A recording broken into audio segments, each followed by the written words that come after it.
be unto me.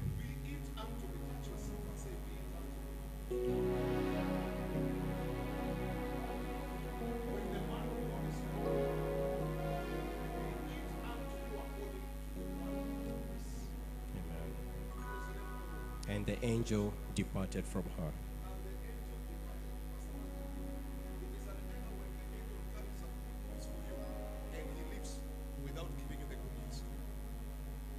This night, as the prophet of God is coming, may it be unto you according to his word.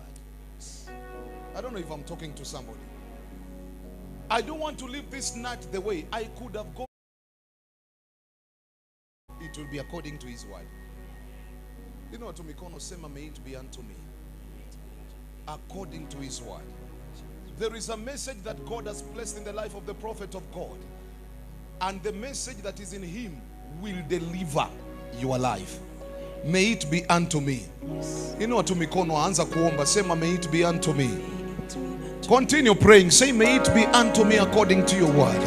I don't want to leave this place the same. I don't want to joke with the grace. I don't want to joke with the anointing. I don't want to joke with what God has put in the life of the prophet of God. I want to let it be unto me according to the word of God. For the appointed time has come in the mighty name of Jesus. May it be unto me according to your word.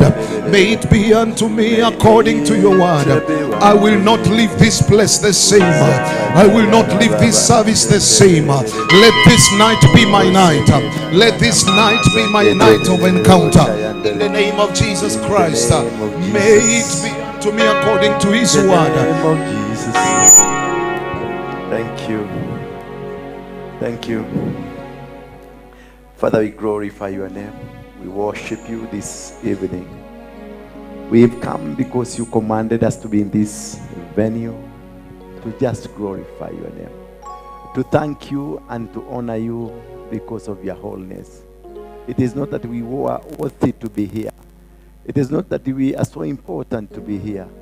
But God, you know the reason. You know the reason we are here just to worship you. Not because of anything that you've given us. Not that because we got good names. Not because that we have power. But because you are God. Because every power belongs to you. Because every energy belongs to you. Because every authority belongs to you. We surrender to you, God. We worship and we surrender. We surrender. I surrender. In Jesus' name. Somebody say amen. I want to take some few minutes. You may be seated so that we can give more time to the praise and worship team. Because I really want this a night of worship.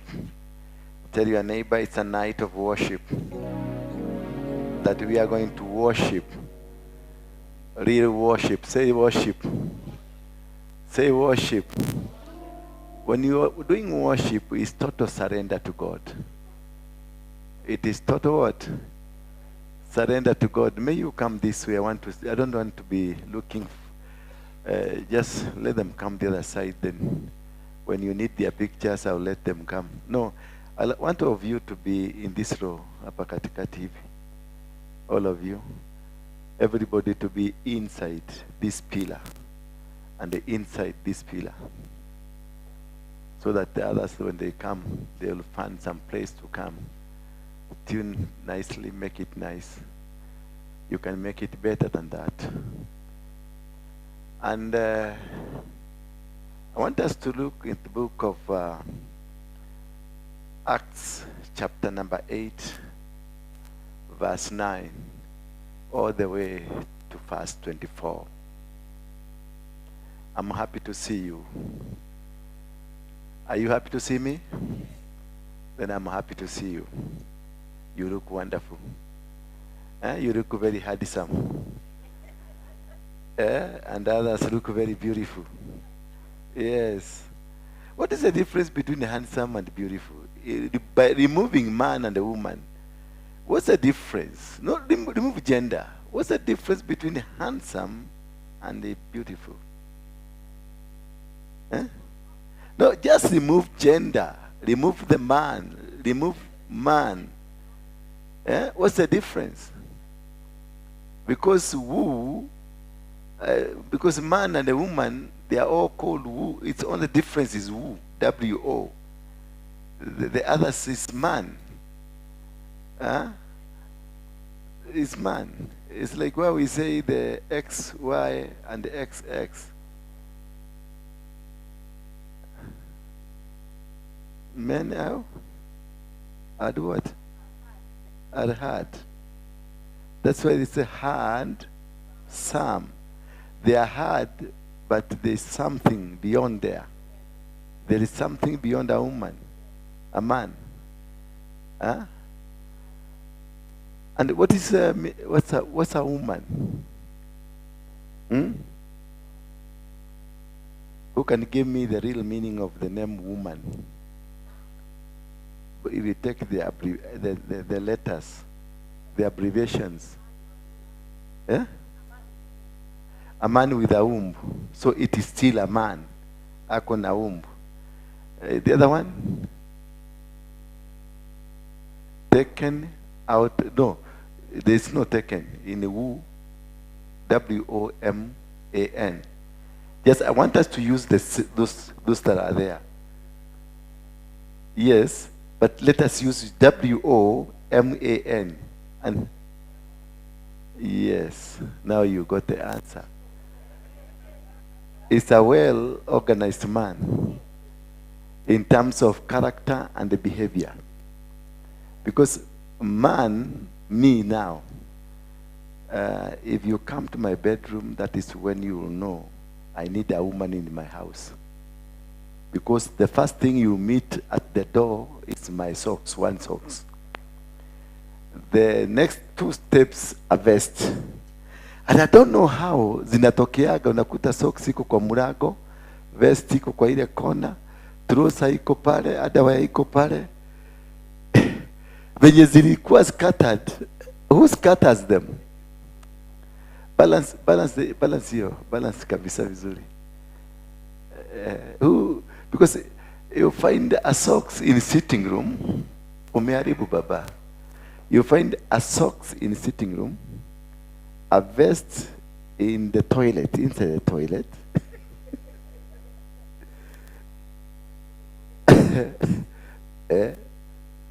And if you go carefully, you find sufuria ya ugali, there is another socks inside there.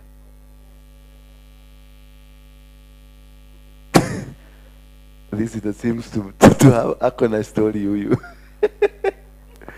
Huyu anasemekana ni kama ako na story. What happens? Don, what happens? And what happens with men with the socks? And the men with the underwears? What is wrong? Because a man can wash a very tough jean trouser na ingare vizuri, but kuosha underwear na socks. Yeah? Sorry? Yeah?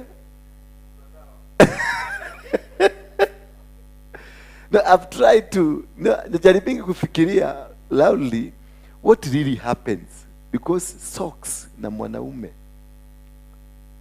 na hiyo ingine kagodha inakuwa ni shida. Utakuta tumewekwa kamewekwa, kuna mwanaume ananunuanga kila siku because ako na uvivu wa kwenda kuosha.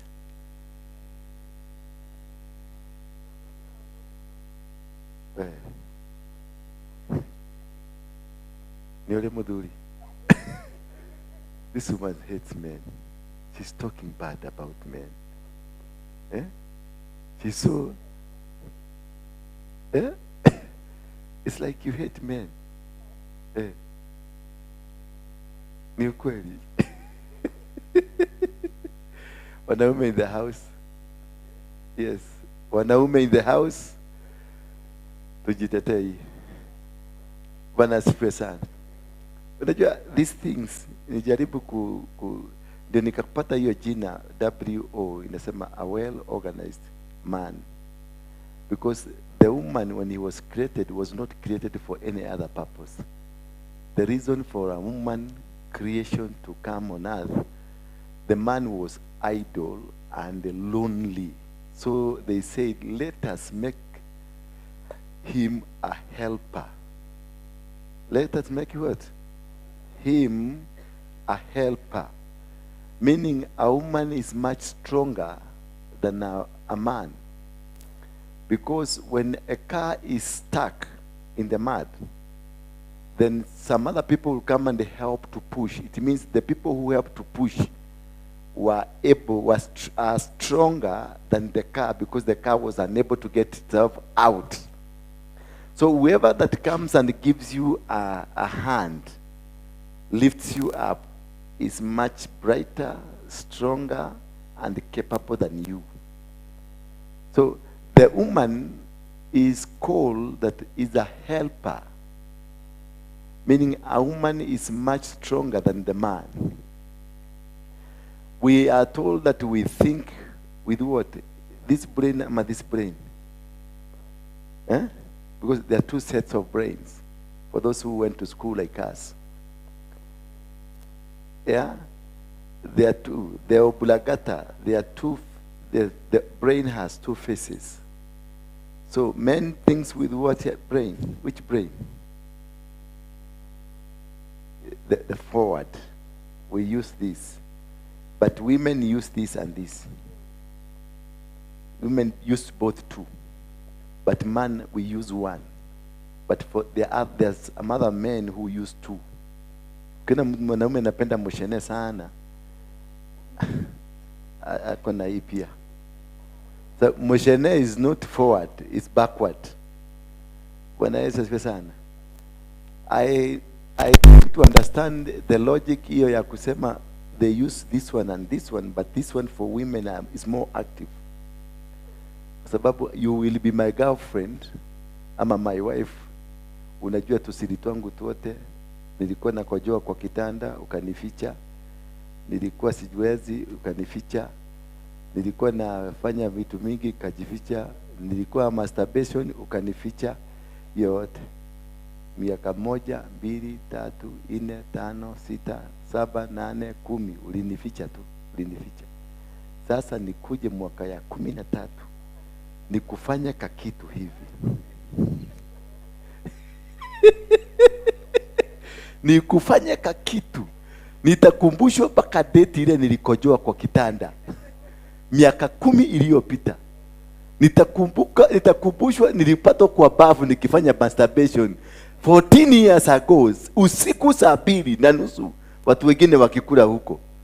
Sasa unashindwa, where was this all information kept this long time? Mpaka zingine unamuuliza, unaona mpaka sasa hiyo ukiona mwanaume, ukitaka kujua mwanaume ameguzwa, anarudi nyuma na kuangalia. Na alikuwa amekuja sasa anataka kukuchapa. Unaona amerudi nyuma na kuangalia kwa sababu ameanza kusikia information nyingine. Haiko kwenye rada yake.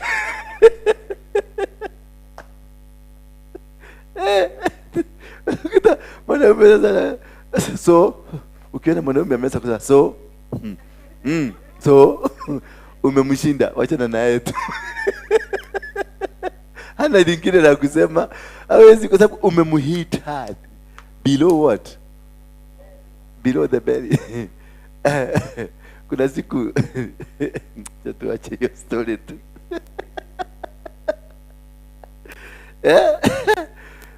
It was tough, and that's why you find women. I was telling Pastor Karanja sometimes back, that he thinks he knows his wife. Nikamwambia mukago domoe, but your wife knows you. Did you know why Don? And that's why people like Don, wasipo change, itakuwa ngumu kukaa na mke kwa nyumba. Because ako na tuongo tudogo. Kama mimi nilikuwa na kauongo ka ujinga. Sasa mimi nilikuwa nafikiria bibi yangu anijui. Kwetu tulikuwa tunatumia sana sabuni ya Rexona. That was hiyo ndio soap yetu hata saa hizi, either Dettol ama sabuni ya Rexona. Sasa nikapata mtu, tukaigia chochoro pili, tukaigia kwa Roji, tukaenda tukafanya maneno, alafu nikaigia bafu. Unajua Roji zote zinakuwa na sabuni inaitwa Ibirio leather. Cousins. Karaja anajua ni cousins.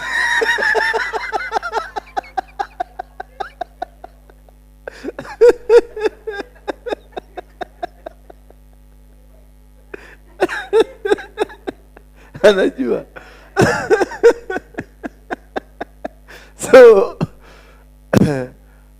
So tuko live. Simu ya mama iko on ama? Simu ya mama iko on. Sababu hiyo utaenda kuulizwa ulijulia wapi? So mimi nikamaliza maneno na nikaoga. Nilioga na Imperial. Nikaenda nyumbani kuingia tu, bibi yangu alikuwa mazoea kunihug. Darling, nimeingia kwa nyumba. Niliona amenifanya darling, akafanya hivi na nikaona hakumaliza venye anamalizaga. Kwa hivyo alikuwa anaanza hivi kama ile ya traffic, look left, look right, then left. Nikaona badala ya aliruku left na akaruku right, lakini badala tena arudi left akasimamia hapa katikati. Nikaona sasa huyu amekuwa mama wa Catholic, alifanya hivi akaishia hapa. Bwana sifiwe. Mama akaniambia you look unaonekana uko fresh. Mimi nikamwambia leo hata sijafanya kazi mingi, leo siku struggle sana. In fact tulienda Nakuru, tukatoka Nakuru tukakuja Naivasha. Akaniambia yeah indeed ataonekana. Hiyo safari umeenda inasema. Mimi nikarudi nikaingia kwa bedroom, nikaenda nikabadilisha, nikuje na kinyasa na t-shirt. Akanifuata huko. Akaniambia hapa kwa hii nyumba hii ndio sabuni tunaogaga nayo. Lakini inaonekana kutoka Naivasha hiyo gari kulikuwa na hewa ya Imperial leather.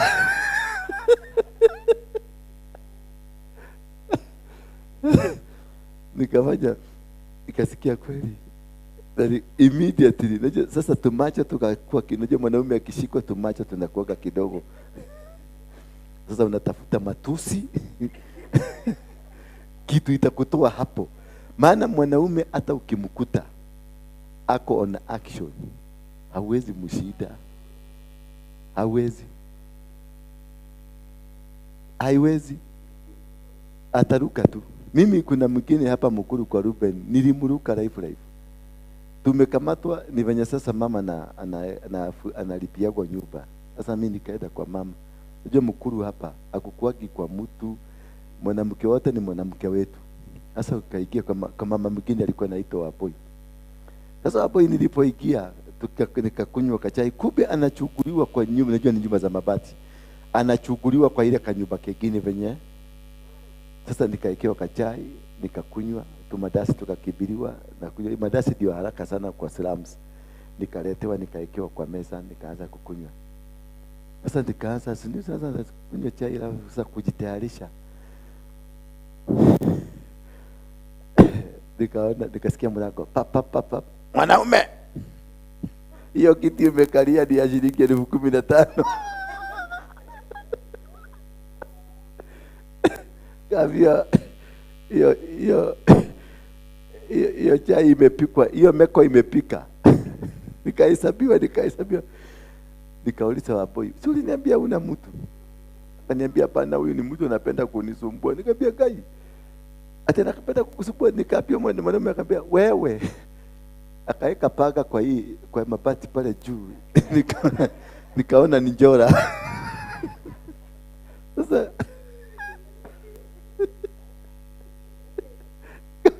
kaona ni njora ndio hiyo na nitakuliwa leo. Na ni Islamu na utakufa na hakuna mahali utakatakatwa tu na hiyo story ishe. Na polisi wakuja waokote maiti na usikwe. Sasa nikajua wewe unijui. Nikashika Wapoi. Sasa nikajua inaitangwa Adrian. Andrai ni nini?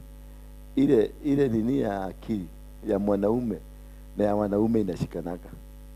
Sasa nilivuta Waboi karibu na mlango ndio asikie. Nikapiga Waboi kofi, pa! Nikamwambia, "Ulaye ni aneke." Nikachapa, nikamwambia, "Wacha nikuduke." Sasa nikachukua kisu, nataka kuduka Waboi. Kumbe kimwanaume kinashughulia. Kaniambia, "Usimuue, wacha kuua."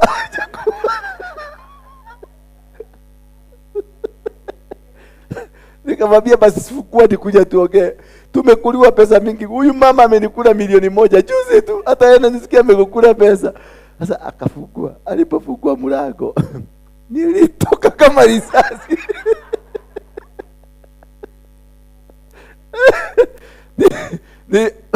Mwanaume badala nifuate alianguka na kicheko. Bwana asifiwe. Leo nataka tuangalie, an altar will speak for you or against you. Madhabahu yanaweza kuzungumza. Hiyo hata nimezungumza ni historia tu ya madhabahu. Maana nilikuwa that's the kind of a man I was. Yaani kuangalia mwanamke hivi, nilikuwa miguu yangu ilikuwa inakosa nguvu, mikono inakosa nguvu, lakini ulimi inapata nguvu. Nikikaa hapa sasa na shida, hata nikitembea naona natembea. Naona miguu mpaka imekaa hivi natembea. Ni madhabahu. Guka yangu alikuwa na wanawake 16. My grandfather.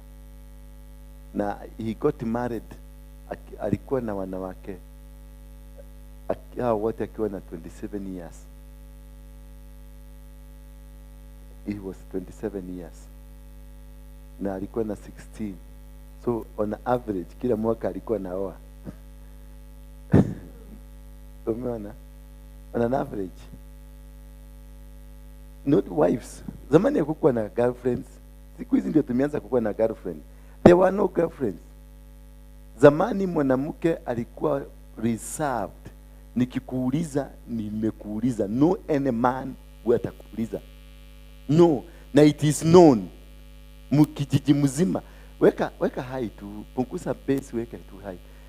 Inakuwa na effect nyingi.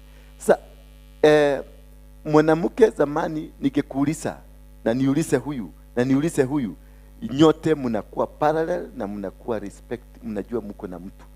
Na wherever mnaenda hakuna mwanaume atacheza na nyinyi because you have been taken. Si kama saa hizi kifuka macho hivi utashapiga na magi hapo kwa napili na tumeacha bibi hapa. Bibi ameenda kuweka kachai kule, ni mrafiki yake. Mara moja nimempatia simu, ameweka kasimu. Halo. Hiyo inaitangwa madhabahu. Na hii madhabahu inakuwaga na effect yake kubwa sana. Nataka tusome kitabu cha Matendo ya Mtume kutoka 9 twende mpaka 25. Now for some time, a man named Simon had practiced sorcery in the dry and amazed all the people of Samaria.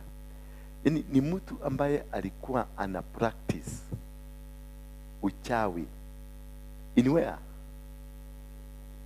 In the city. And amazed all the people of Samaria. Ni mtu alikuwa kila mtu anamuogopa. He had amazed everybody. He had the power.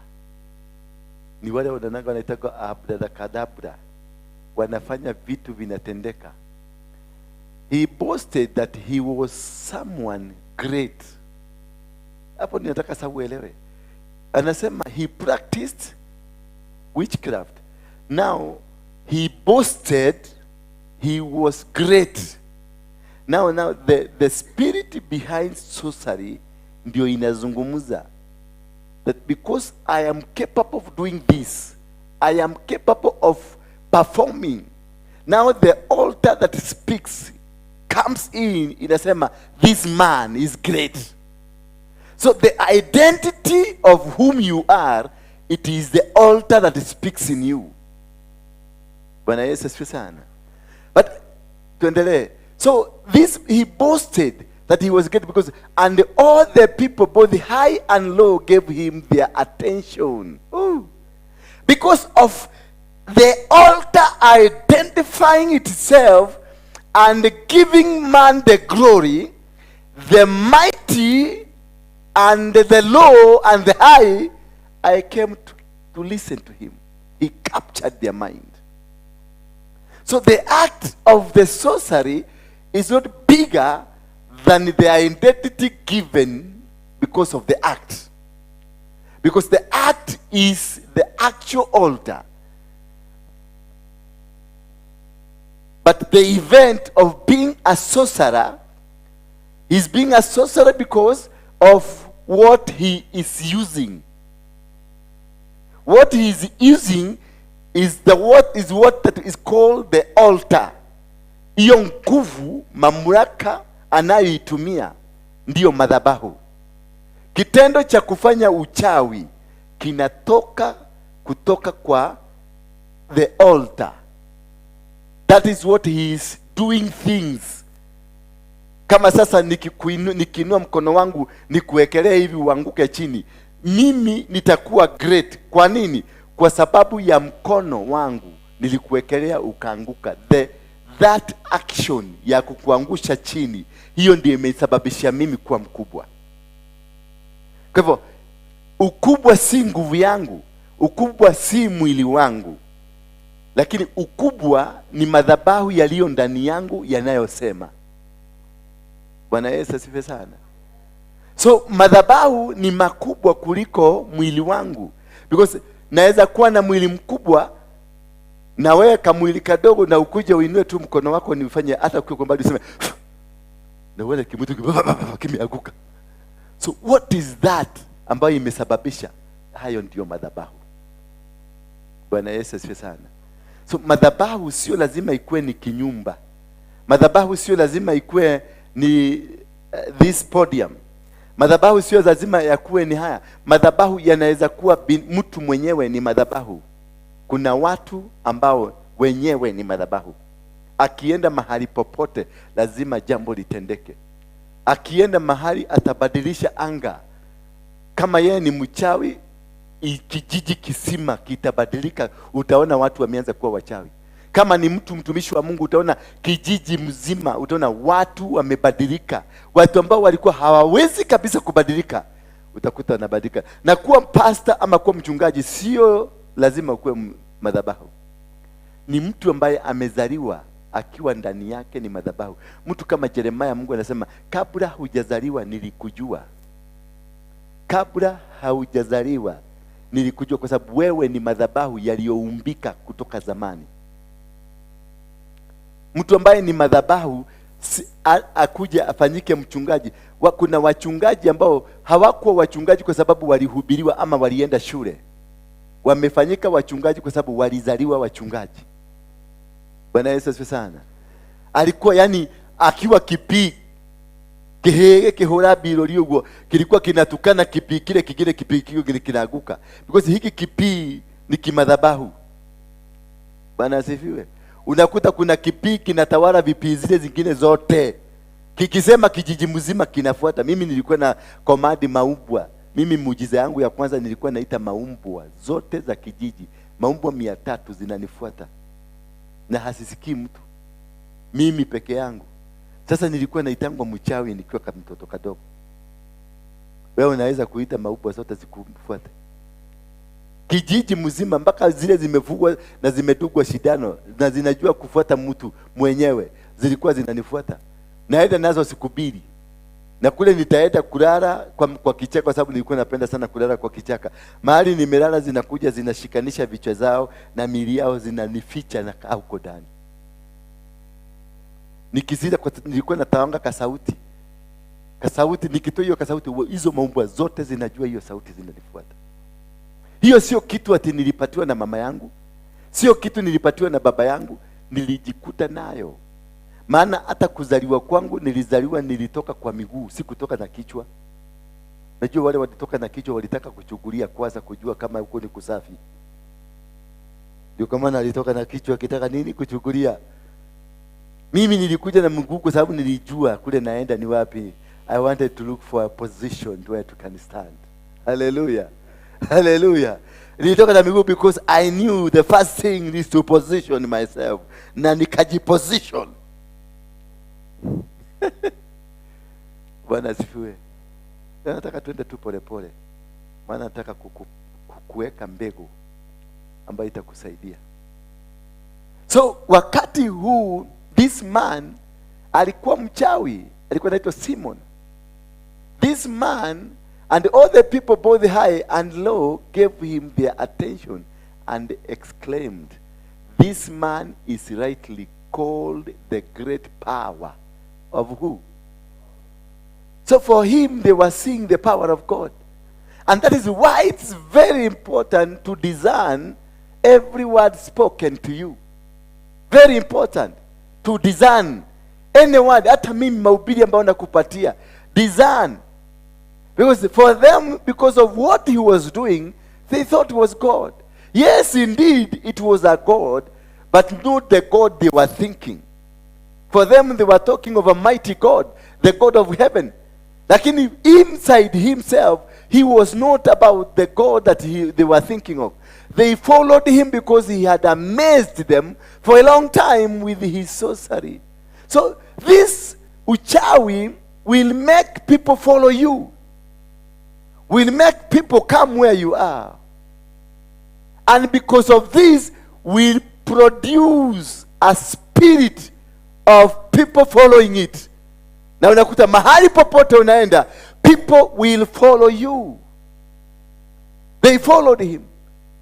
But when they believed Philip as he proclaimed the good news of the kingdom of God and the name of Jesus, they were baptized, both men and both.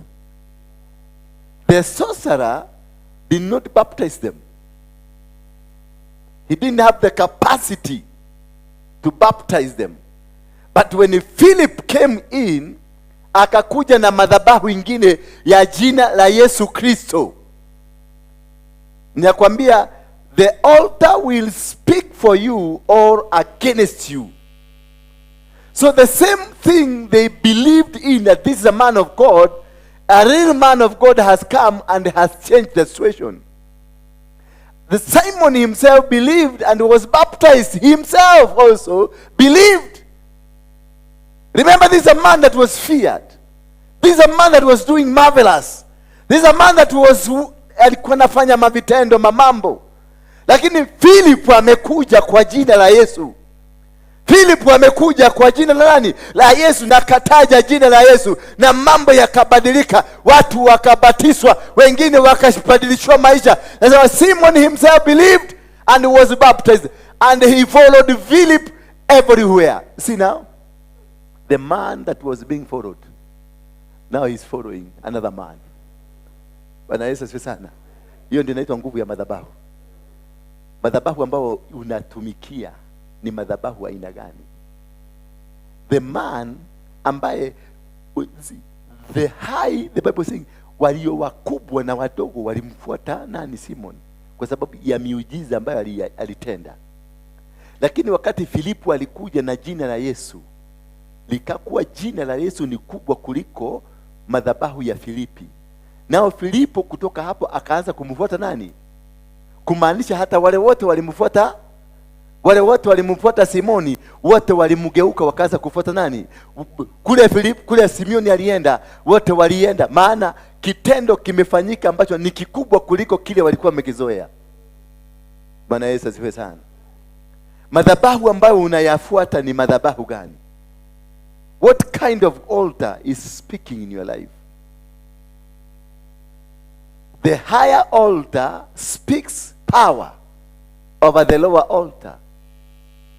Wakati Simon alinenewa neno la Yesu, chochote ambacho kilikuwa ndani yake kilisambaratika, kikavunjwa, na ikabidi akatiwa nguvu mpya, mamlaka mapya, na njia mpya, na mazingara mpya. Na ikawa kutoka hapo akaanza kumfuata Filipo. Simon, twende baba, was astonished by when the apostle in Jerusalem heard that Samaria had accepted the word of God. They sent Peter and John to Samaria. after they heard, waliposikia madhabahu ya Yesu yamegeuza, wakamtuma Peter na nani? Na wakamtuma Peter na John waende Samaria. Ni kwa nini mbeleni hawangemtuma John waende Samaria na bado John walikuwa nalihubiri neno la Mungu? Kilichokuwa ndani yao, yes, they believed in Jesus, but they were unstable. When a foundation of a powerful altar was planted by a powerful man in the name of Philip, akavunja. Kuna watu wanaoingia mahali wanavunja madhabahu ya mahali pale, unakuta kila mtu sasa anakuja. Bwana Yesu asifiwe sana. Unakuta eneo fulani, eneo la Garissa, wahubiri hawakuwa wakienda. Eneo la Mandela, wahubiri hawakuwa wakienda. Kukatangulizwa mtu mmoja tu akaenda kule akatengeneza crusade, unakuta kunafunguka madhabahu ambayo wewe uko nayo. Because ndio nakwambia kuna watu ambao ni madhabahu na kuna watu ambao wanatumia madhabahu kufanya kazi ya madhabahu. Hello? Sijui kama unanielewa hapa. Kuna watu wenyewe wakikanyaga eneo linabadilika, hahitaji kuongea, hahitaji kusema jambo lolote. Akiingia muji unabadilika. Na kuna watu wanakuja wanategemea madhabahu yaliyokuwa kwenye muji, wanayatumia kuhubiri ama kutangaza injili. Kuna watu lazima waunganike na dhehebu fulani. Lazima uunganike na KAG ama Catholic ama PCA ndio ufanyike mhubiri. Na kuna mtu atakuja bila dini, bila kanisa, atakuja na Biblia peke yake, akuja kwenye muji na asimame na mji wote umkubali. Because himself is not depending on altars of the village, of the area. Himself is an altar. Akifika lazima kubadilike. Kuna mtu atakuja Nairobi, unasikia ni kugumu, hakuna biashara, lakini akifungua biashara yake watu wote wanamfuata. Hallelujah. So when they arrived, they prayed for new believers there that they might receive the Holy Spirit. So the whole agenda was about the receiving of the Holy Spirit. Because already the blood of Jesus had been spoken. Because the altar of the cross has been spoken. So what they needed now is the helper in the name of the Holy Spirit. So they went and they prayed that the Holy Spirit will be with them. Because the Holy Spirit had not yet come on the way of them. They had simply been baptized in the name of the Lord Jesus Christ. They had already simply been baptized. Walikuwa tu wamebatizwa kwa neno la Yesu Kristo. But now the Spirit of God, Holy Spirit, lazima angewekwa. So they prayed that the Holy Spirit takes over. So getting a salvation in the name of Jesus is not complete until Holy Spirit is spoken unto you. So the Holy Spirit comes to accomplish the whole mission of the altar of Jesus Christ. Because the altar of Jesus Christ is about the cross, the blood, and what? The Holy Spirit. Because when Jesus left, he said, I'm going to send you who? A helper. He never said the Holy Spirit, he said a helper. Thing that is going to come and help you. That whatever you'll be doing, you'll not be doing as Margaret. You'll be doing because the Holy Spirit has inspired you. So he literally was telling them, I'm going to send you an altar that will be speaking on your behalf. When you go with the Holy Spirit convinces and turns around every situation. Every difficult thing around you will be changed because of the power of the Holy Spirit. Because now in comes a bigger altar. And this is what happened to who? Simon. When the Holy Spirit came, he was convinced and changed and transformed by the Holy Spirit now follow these other people. So until the altar of the Holy Spirit takes hold of your business, takes hold of you, takes hold of what you are doing, you are not yet there. Because on yourself, you cannot be able to go do anything. By the blood of Jesus itself, you cannot be able to succeed. By the cross of Jesus, you cannot be able to, until the Holy Spirit comes to guide you to understand the mysteries of the blood of Jesus. The blood of Jesus is enough, but it's not enough if you don't understand the mysteries behind the blood of Jesus. Because the blood of Jesus, without its mysteries, it is an ordinary blood. But when now you get the mysteries of the blood of Jesus, it becomes a supernatural thing that empowers you. And that's when you say, by the blood of Jesus you are healed. By the blood of Jesus you can raise the dead. By just mentioning the name of Jesus, dead comes up. Because there is a mystery behind the name of Jesus. And that's what the mystery is, that because of us not understanding and knowing what is in the blood of Jesus or in the name of Jesus, you see, every knee shall bow. Why will every knee bow to a name? That by the mention of the blood of Jesus, or the name of Jesus, somebody is healed. By the mention, because if it is any name, I'll go, what's your name? Charity. I'll go in the name of Charity. Rise! Nothing will come out. Because Charity is a name, but the mysteries are not in the name of Charity. Charity name is a name that has no accompaniment of the mysteries of the kingdom of heaven. When I say, until you are able to understand the power behind a name, you will never be able to enjoy the power of the name. Hello, sijui kama mnielewa. Until you are able to identify and know what is in the name. Because every name has got things inside it. The fabric of the name makes the name become power. Inside the blood, Jesus hakumwaga damu ambayo si labda ni B ama ni O negative ama ni D. Kuna D.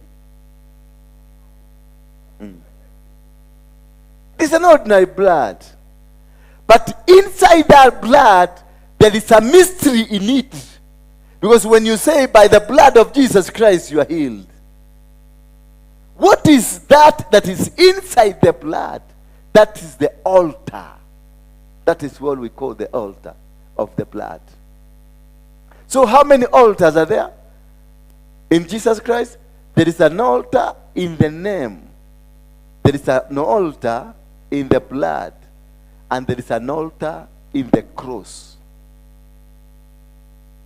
I saw some people were arguing, asking, this mystery of the cross, where did it come? What is the relationship in the cross and the grave, the cross and what? I crossed and the mystery is that the power in the cross was just an ordinary tree until when Jesus was laid on it, and automatically the power of God turned the cross to become a representation of heavenly power and authority. Until Jesus lies on you, until Jesus is inscribed in you, you will not be able to speak the power of Jesus. Until Jesus is written and inserted in your heart, you will not be able to speak the power and authority of Jesus.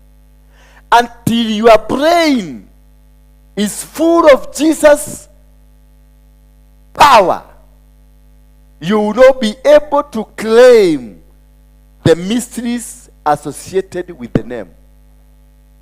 You will be a Christian, but without actions. Because the Bible says, by the name of Jesus, they will be healed. By the name of Jesus, they will resurrect people. By the name of Jesus, people will be delivered. By the name of Jesus, things will work. Why? By the name of Jesus. Yet we had Moses, we had Peter, we had Jacob, we had Abraham, we had Amos, we had all those prophets of God. But this name has a difference. And when this name also invited the Holy Spirit, you find another altar. Now the combination of those altars, you become a winner. And nobody can touch you. No weapon fashioned against you. Because once you give in and surrender and become that child of Jesus, taught by Jesus, walk in Jesus, live in Jesus, stand in Jesus, what happens? You become yourself an altar. So we become an altar of God by virtue of being absorbed. Is it absorbed or absorbed? Kumezwa. Be assimilated into the blood of Jesus. Soaked in the blood of Jesus. Soaked completely.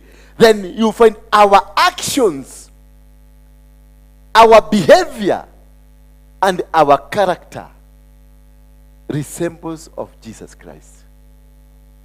Then once you do that, you get the power to speak and the things will happen. You get the power to speak because you have allowed the altar of God to be part of you. That now you cease to be charity, but you become the power of God. You become the authority of God. You become that victor. You become a different person altogether. And now they pushed them to go and be baptized so that the initiator, the foundation of the Holy Spirit can take over. And now when the Holy Spirit takes you over, you are no longer yourself. You are no longer purity.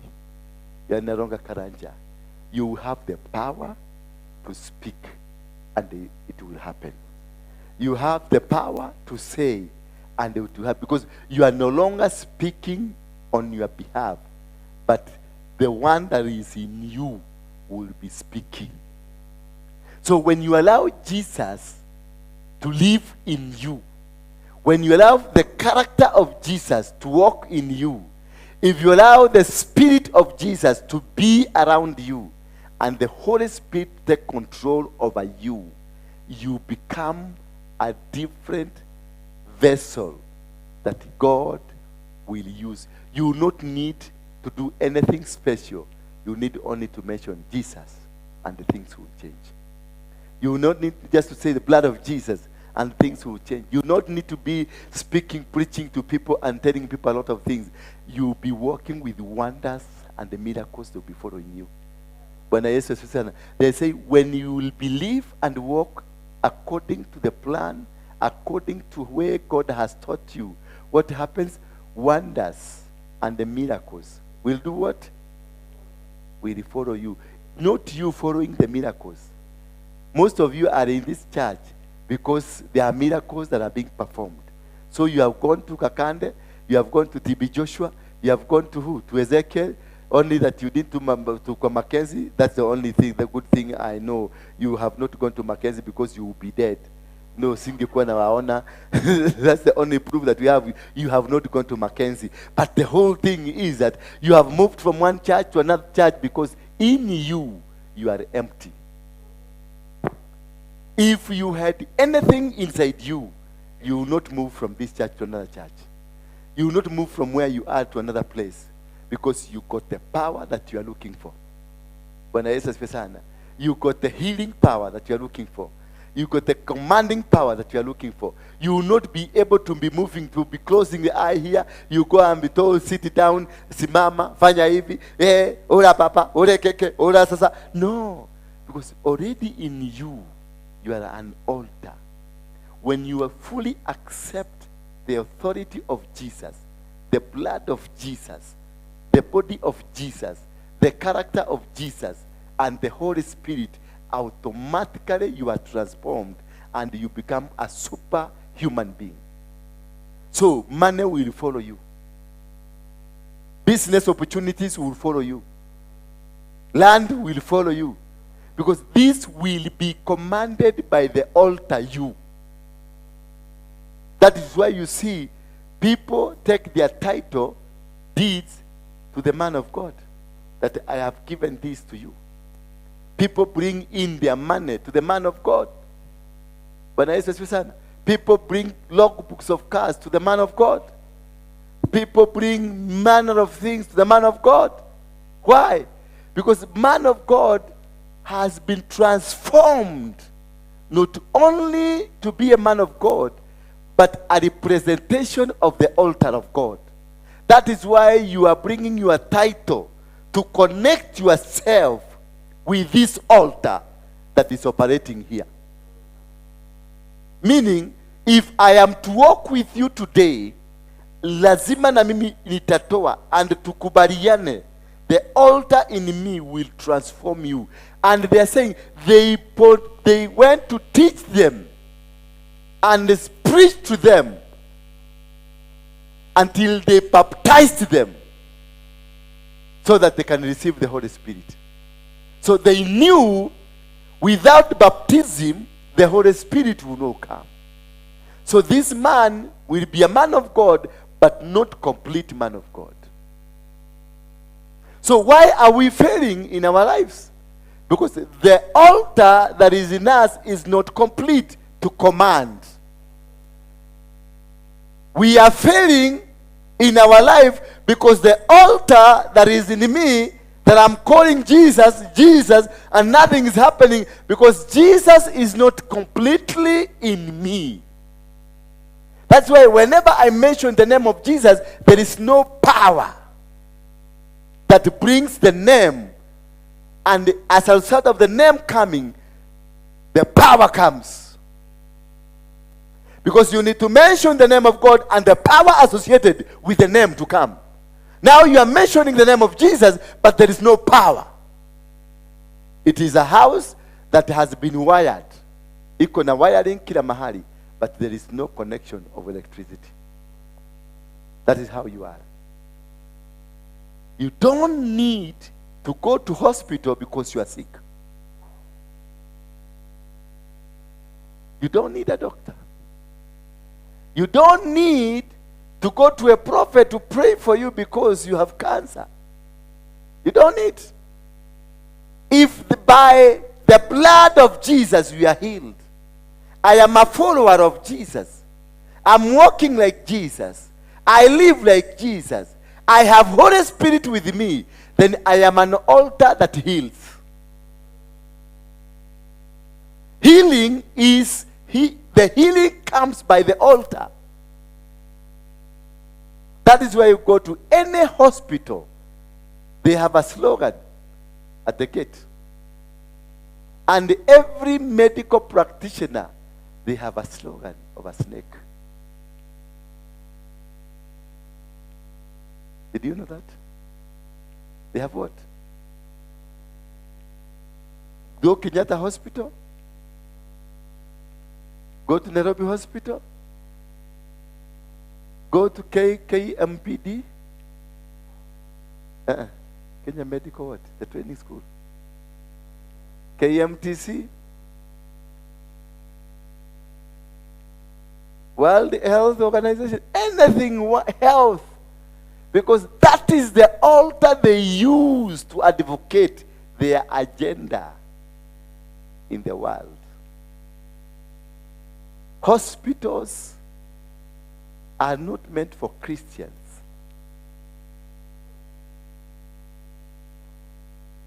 Hospitals are not meant for Christians. Because if I was a Christian, a true Christian, under the blood of Jesus, guided by the Holy Spirit, will I be sick? Will I be sick? That the wonders and the miracles will be following me. Wherever I go, wonders and the miracles will be following me. What will I be going to do in the hospital? Why? There are some people here, ukienda nyumba yao, it is like it's a mini chemist. But there are people who shout loudest in church.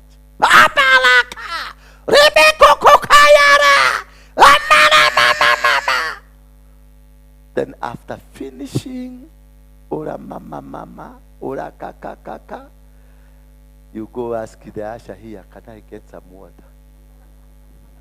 Yes. Then you rushes, then you this way.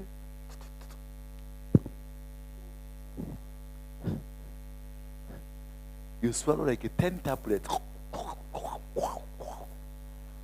Then after that you come.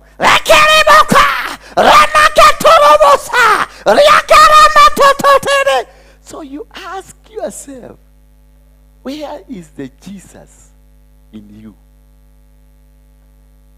By the blood of Jesus, by the name of Jesus, the dead shall rise. Hallelujah. Because when he went under those 3 days, he went to the kule kwa shetani, akavunja madhabahu yote, then he came a winner. Hallelujah. Now, how many types of drugs are in your house? Pressure? Yeah? Which one? Allergy. How many types of drugs in the house? Any drug in the house? Any? How many types of drugs in your house? Antacid. How many? At least 2. Si mingi sana. How many types? How many types? For the last 1 month? Hujakunywa dawa? Yeah? So, we are Christians, but do we practice Christianity? Because being a Christian is different from practicing Christianity. A Christian, you are a Christian by the virtue of being birthed in a community that believes in Christianity. But for you to become a true Christian, you are not called Christian. You are called a follower of Christ. Did you get that? A follower of Christ is not the same as a Christian. A Christian is by virtue of you being in the environment. And you found yourself called Mary. You found yourself called Joseph. So you belong to that society of Christianity. Because even the people who founded the name Christianity were not people of God. There were people who were against Jesus Christ. And they say these are followers of that man. So the basic agenda of the name Christianity, it is not from the good intention. It is from the demonic intention. So when you are called a Christian, this name did not come from Christ. It came from who? The devil himself. So the agenda for you is created to deny you the birthright of performing the authority of Jesus Christ. Until you pick up and say from today, I'm going to be a follower of Jesus Christ. Not a Christian, but a follower. that from today I have stopped all my things. I have stopped bad behaviors. I have stopped this and this. Now all demonic agendas in my life, I stop. Then I want now to walk with Jesus. That is now you become a follower of Jesus. And from then, you win battles without going to the field. You win and conquer every move around you. No weapon that will be able to challenge you, because you have the altar, that you become an altar. Be giving sacrifices or giving offerings and tithes does not qualify you to become the follower of Jesus. Your characteristics, your behavior, what you say to others, when and how you do it, what is this that you do in church? Umesengenya watu wangapi this week alone? Umezugumusia watu wangapi this week alone? How many people have you tried to bring down this week alone? If you have tried to even imagine the downfall of one, you are a Christian. So ask your neighbor, are you a Christian or a follower of Christ? Because this has always been the uniform of everybody. That are you saved? Yes, I am a Christian. But are you saved? Yes, you are a Christian. Because your mother is a Christian. Your father is a Christian. And yourself, you are given a name of a Christian. But are you saved? Are you saved? Or who were you? Then Peter and John placed their hands on them and they received the Holy Spirit. So that is all I'm supposed to do here. After I've converted you to become followers of Christ today, because I want all of you today to become followers of Christ, I will lay a hand on you and the Holy Spirit will get into you. And no more battles will be able to conquer you. Why? Because you become character Jesus. You become altar Jesus. And whatever that you'll be doing, wherever you'll be going, God does not rescue us or make us better because you are following Jesus Christ. It is because we are an altar represented by Jesus Christ in God. Hallelujah. We are the authority, but represented to us by Jesus Christ. And that is how you are able to just say one word and the life changes. So, going to church could be, it is a routine because you found people going to church.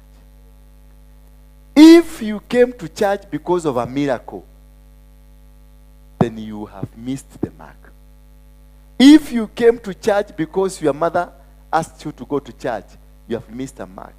You come to church because you have been converted to be an altar that speaks. In whatever circumstance you are in, you speak. I was with another lady. I don't know whether she is with us today. She told me she was arrested by the Kanjo.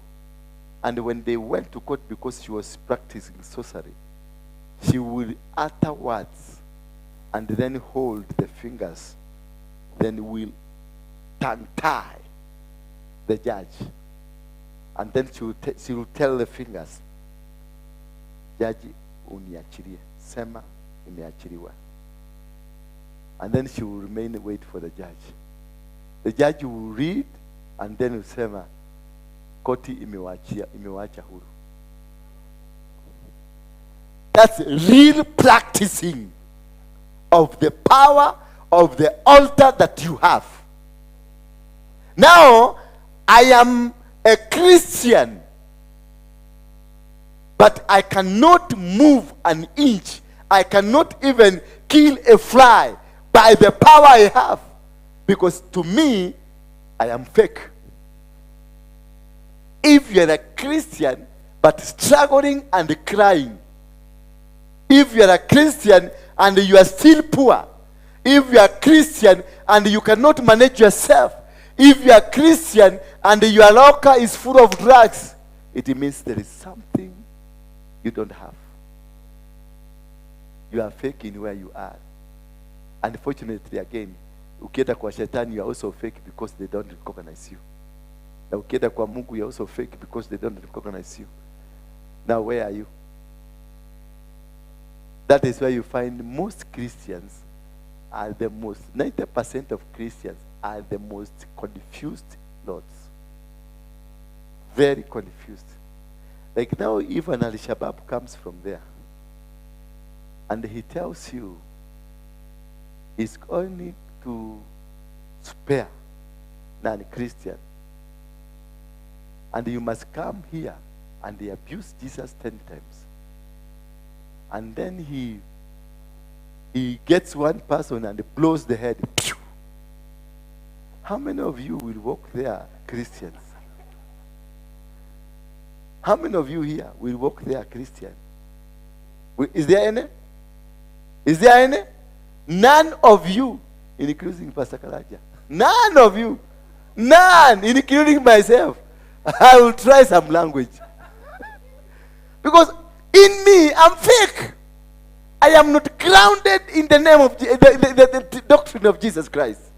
Until you are grounded on the doctrine, you will command from here and say, na kamata hiyo kani yako na hakuna kitu itafanya. And then they try to shoot, inaanguka tu maji. Because we got the power. We got that power.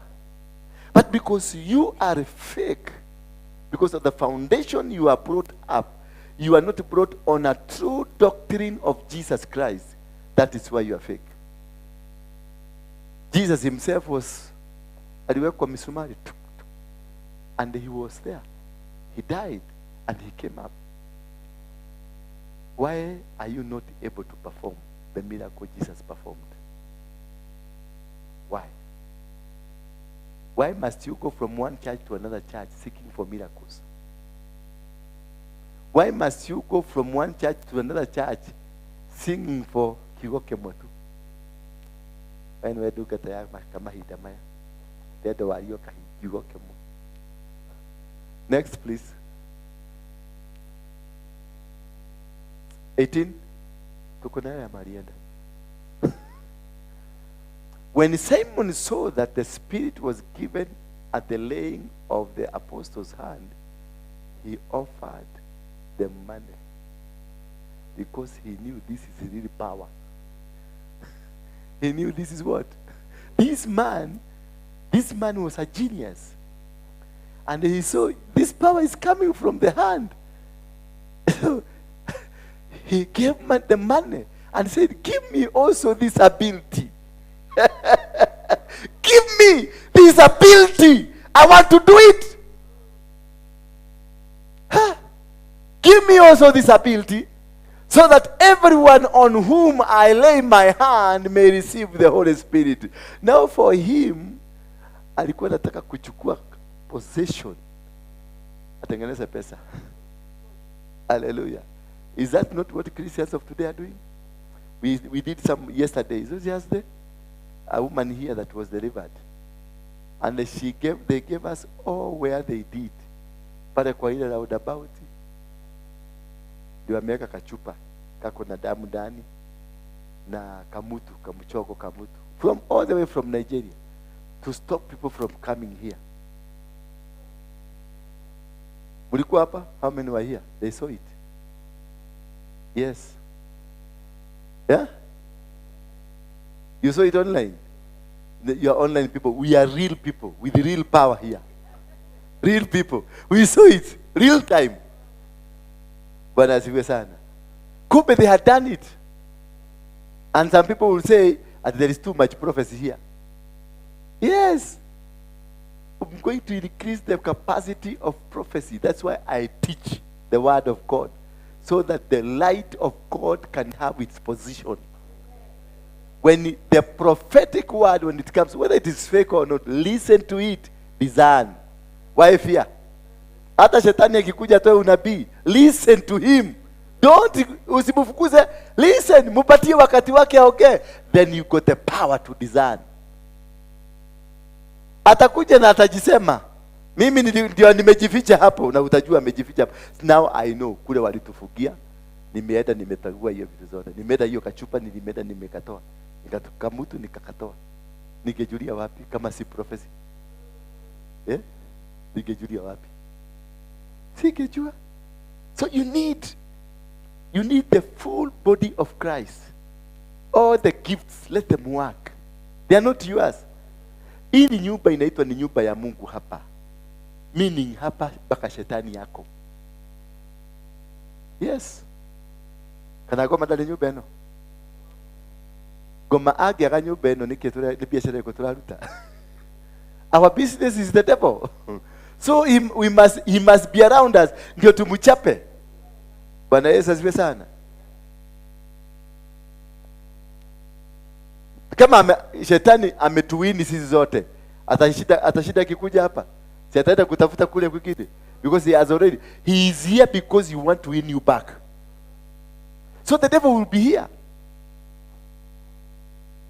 So when this woman came, they were found 5, and all of them they had a similar message. One message. People, one from Mombasa, one from Kakamega, one from Gatodo, another one from Nyeri. They all gave similar information. What they did, how they did it, and how they recruit pastors. In Mombasa, in the Baharini, wanapatiwa power ya kureceive, power ya receive. Ya kuona anasema, Francis Kanaja, simama. I can see you. I can see. You are wearing a radio. I see. Kumbe ni power. Kumbe ni power ya huko. Tuliambiwa hapa. Walituonea. Wanasema walituonea kwa mitandao. Walituonea kwa mitandao. Wakaeka pale kwa roundabout.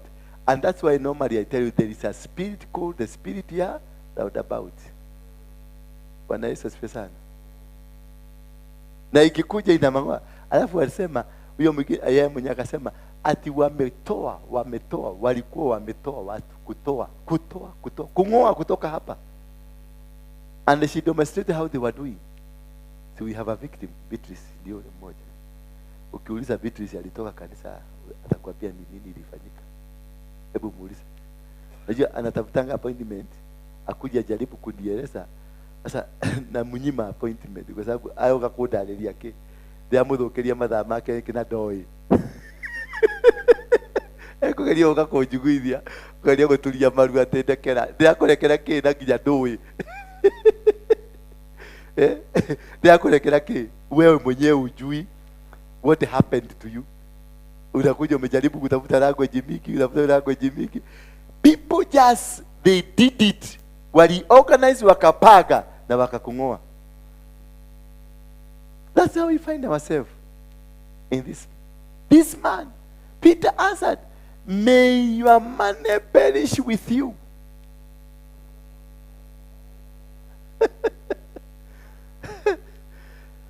May your money perish with you, because you thought you will buy the gift of God with money. So mnakujaga na tupesa twenu hapa. Ati aliokiwa kemo. That's why sometimes I return you with your money. Go. Because I'm not here in that business. I'm here because I know I have the real power. The power you cannot be able to buy. Keep your money. Use it. Go and buy some good clothes. Come to church on Sunday. Look like a real logo maduri. Don't come looking here like Nyangese. Buy a nice clothes. Spend that money. Come looking for God. God is the real power. God is the real power. That is all what you need. How many people have money and they are dead? The other day I saw Jokayo buried where? At Langata Cemetery. Nanyi mnauana na shaba. You are killing your brother because of shaba. Yet that man, the man who came with the revival now that is ending, because once founder of a mission dies, a new one is brought in. When Moses died, Joshua was raised. And when Joshua was raised, Joshua never moved with the characteristics of Moses. Moses performed miracles. Wherever Moses went, miracles were performed. He never fought. But when Joshua took over, the same assignment, but with guns and rungus and pangas. The going down of Jokayo is the end of the people that were riding on Jokayo's grace. Hello? Did you get me? It was the end of an era. And when you see the end, that person, and I told you last time that the bishops from America, remember my statement? What did I say? They're coming to do what? They didn't get me. They're coming to do what? Yeah?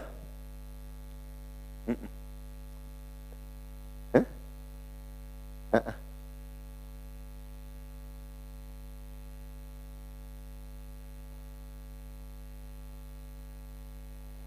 They came to help their friends back.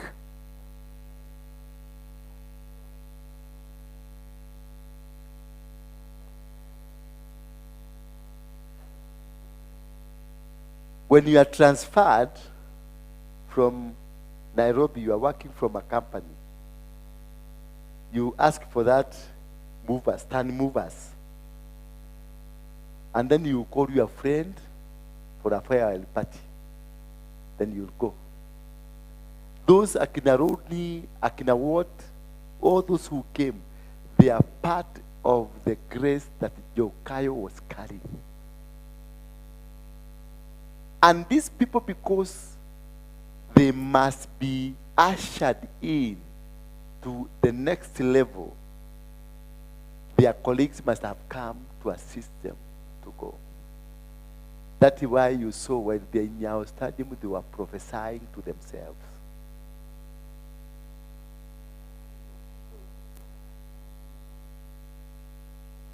Why? Because they are bidding farewell. And their master has led the way. Now, a new grace has come with it, completely new people. Hello? Are you getting me? So when you find right now, the people who are really fighting the rising generation are our fathers, our spiritual fathers. They're the ones that are fighting us. Why? Because it is now unbearable. The fire is too much.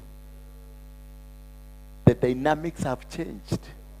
The revelations have changed. Because every grace has a new revelation.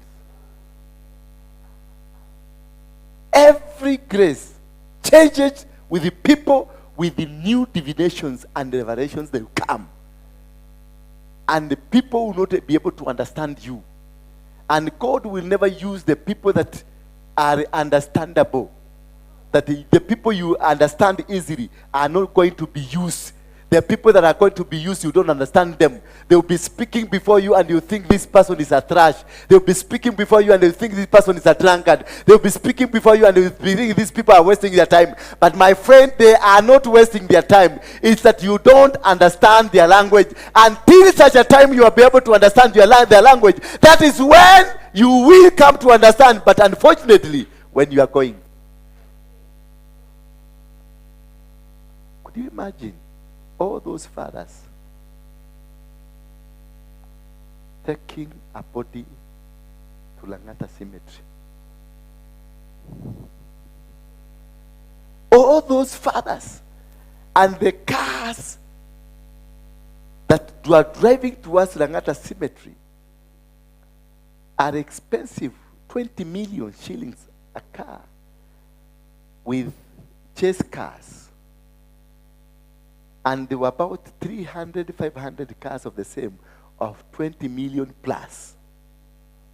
Meaning about 500 million worth of wealth was in Langata to buy a grave of 20,000. Where is the home of a fallen hero? Where is the home of our Father? Where is the home? He founded that which you are enjoying now. Where is the home of your Father? You are dressing nicely. You are driving a nice car. Where is the home? Where did he leave his grandchildren?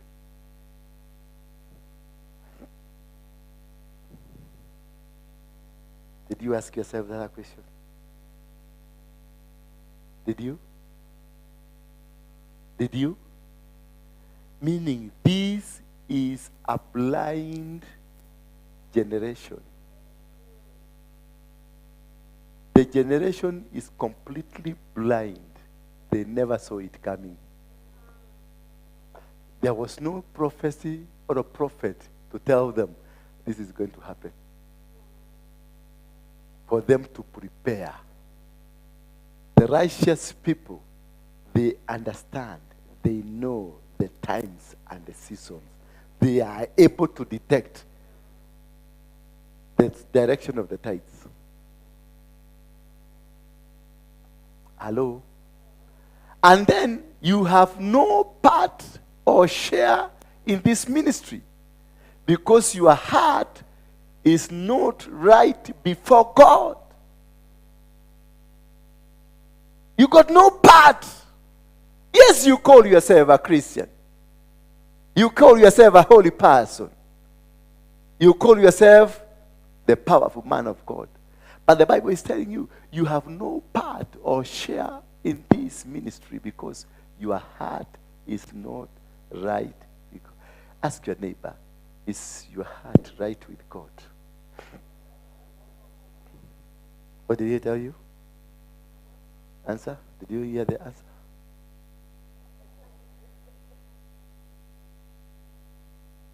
Is your heart right with God? Yes? Is your heart right with God?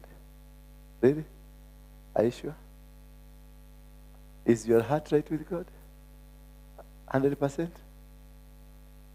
Yeah? Somebody lift up your hand if you know in your family you are right with all your siblings.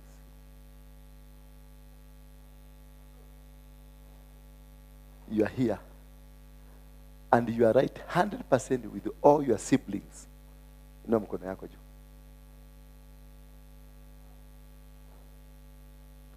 Rudi.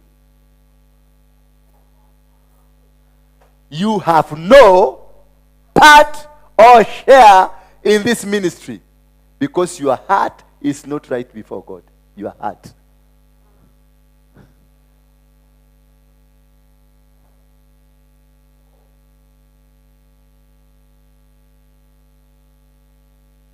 God is love. And love is? Why are you not able to speak to your sibling? So what does the Bible say? Can we read all of us together?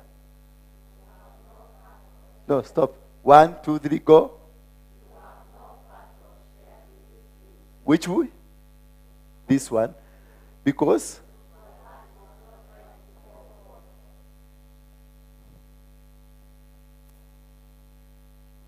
don't look at me in bad eyes. I didn't say that.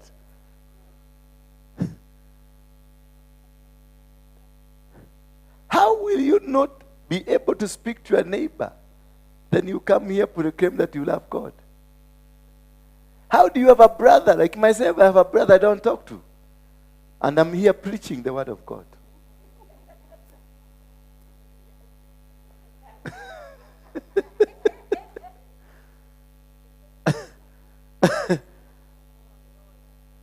No, don't bring any argument. We are speaking the Bible. Are you right with God? Are you right with God? No. None of you here, including myself, none of us here is right with God. We don't belong to God. We are sinners. Yet we are looking for God's power to work with us. Yet we are looking for God's authority to work with us. Yet we are looking for the favor of God to work with us. Yet we are saying we can lift up our hands and the people will be healed. Be healed in Jesus' name. And you are a criminal in the kingdom. You are a thug, a thief, a murderer, a rapist in the kingdom. What did you come to do in church? You came to seek God. And the Bible says, if you are come to give a sacrifice at the altar, and you remembered, you have somebody you don't talk to, you leave whatever here, then you rush home, go and mend your ways. Can you do that very quickly and disappear now?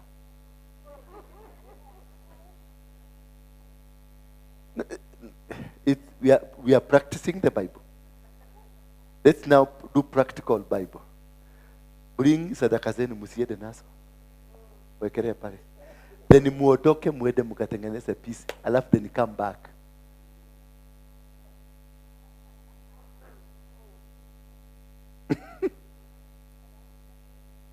Yeah?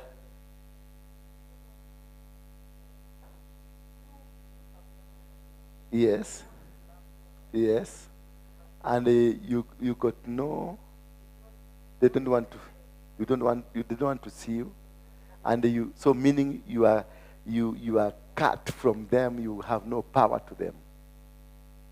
You cannot change, you cannot make them listen to you because they don't want to see you. True, they don't want to see you. And you're a Christian. You are an altar yourself, who's an altar that rises the dead, an altar that speaks the sick to be healed and they are healed. Yet you cannot use the same altar to melt the ego in them.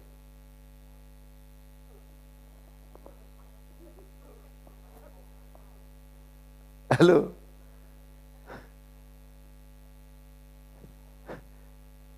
You are the power to raise the dead, to heal the sick.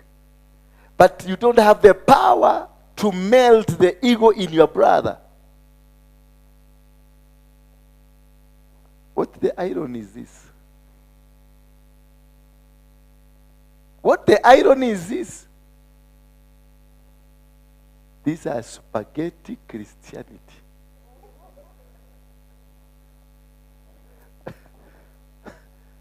We are all fake before the eyes of God. All of us, we are fake. And that's where you have no part. We have no part to be called Christians. We have no part to be partakers of the kingdom. We have no part to come and claim any piece of the glory, the power, the authority of heaven. We got no power. We got no authority. Next, please, brother. So shameful of us. Repent of this wickedness and pray to the Lord in the hope that, in the what? In the hope that he may forgive you for having such a thought in your, in what? In the hope. Those who know English, what does it mean by saying in the hope? It can either. It is 50-50. So you guys come and repent in the hope. Mungu atawahurumia.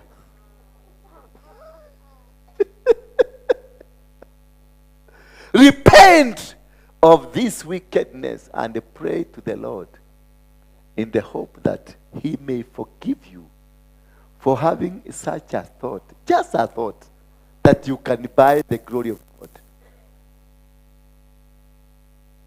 Let's be very frank to each other. How many people here, you've carried some money, not today, in another church, because you have a problem, and they place this, give as an offering here or somewhere else for God to do it, to turn around your life?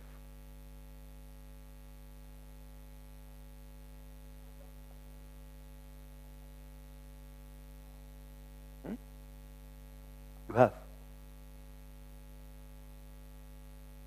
Ugikuwa ngiri ciaku ithatu kana ithano ugitwara kigongona-inĩ cikwarĩrĩrie. How many of you have done it, sir? Lift up your hand. How many of you have taken your 2,000, your 3,000 to the altar and say, pesa yangu inipiganie? Inua mkono vizuri. Wakora nyinyi. That thought that your money can save you.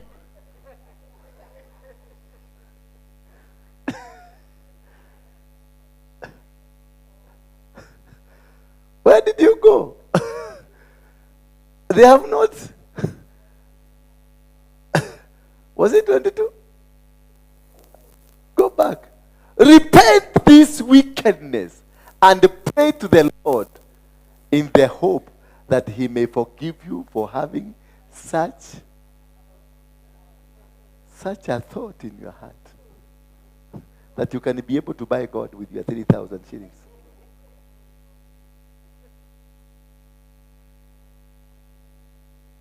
Ate hii nuonire bahasha ya ndutire.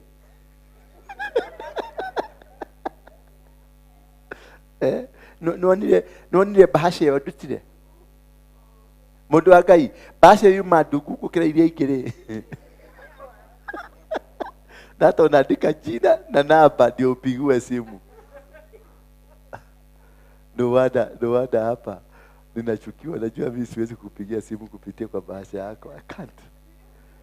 And that is why I've never, since I started the ministry, I have never handled money. I have never. Ukipatiana, waende wahesabu, wapeleke kwa banki. I don't want to know you. Kuna wengine walikuwa wamenifundisha hapa, ati niwe nikiita watu wa 10% na waombea. So I pray for what? Nikuombea nini? Uliitoa ukuje nikuombee. It is a command. Whether nikuombea ama nisikuombea, it is a command. It's not an offering, it's an order from heaven.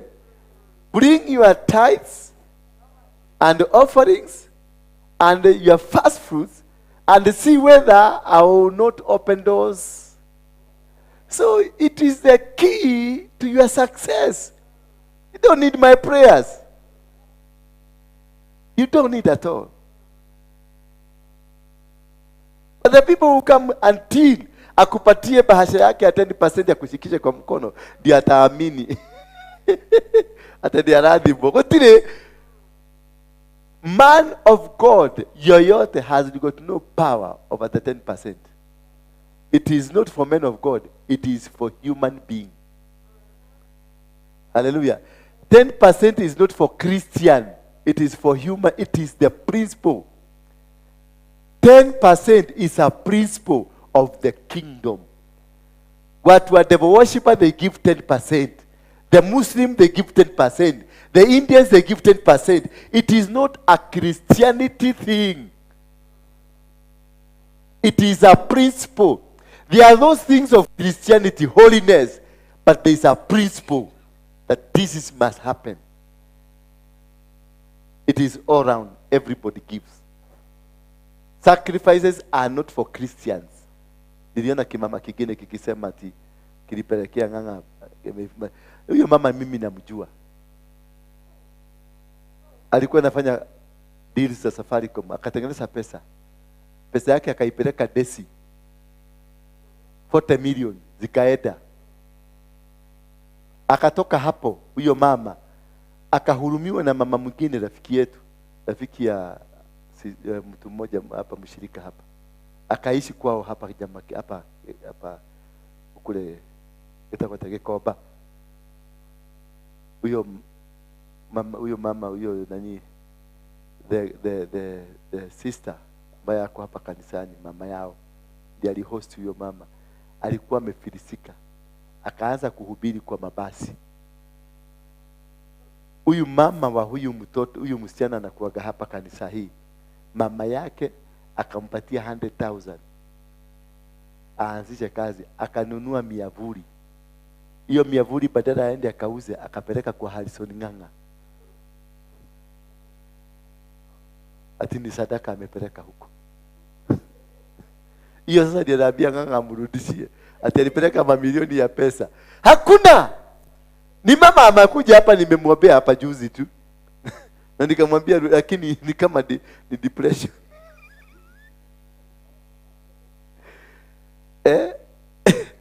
Alipatiwa 100,000. Ile naweza kuja tukae kwangu nikupie, shika hii 100,000, enda anza kazi nayo.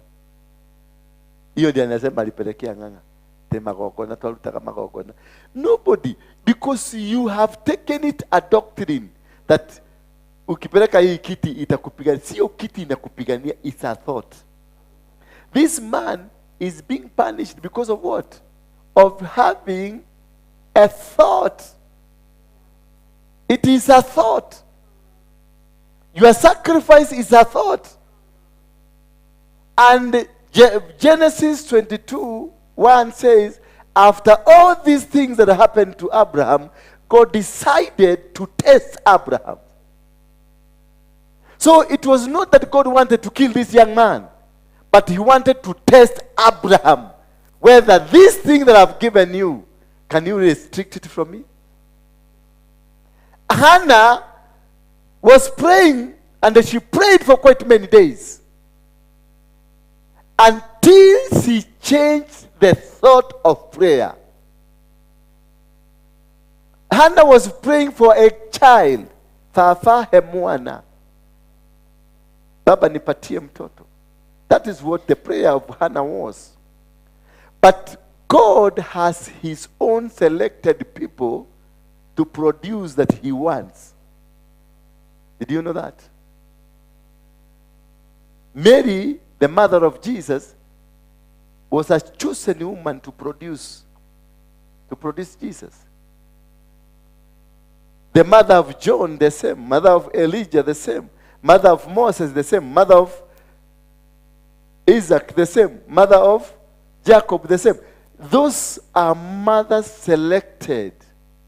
So a mother that has been selected to produce that what God wants for that season, he will never give it to you until you change how you are communicating with him. Hannah was asking for a baby, and the whole world was full of babies. Hallelujah. So God did not have any time for Hannah. He will come and listen to Hannah. Na kaigwa Hannah no mwana arahoya. Agacoka rĩngĩ kaigwa Hannah no mwana arahoya. Agacoka rĩngĩ kaigwa Hannah no mwana arahoya. Until the day Hannah changed her prayers and stopped asking for a baby and started asking for a prophet. That is when things changed. Give me a baby, and this baby I'll return it to the altar. Because the womb of Hannah was not carrying an ordinary child, was carrying a prophet. Matube make mare mamu nafi na uretia ordinary. Matube mahana mare matuzo na etagia KCC.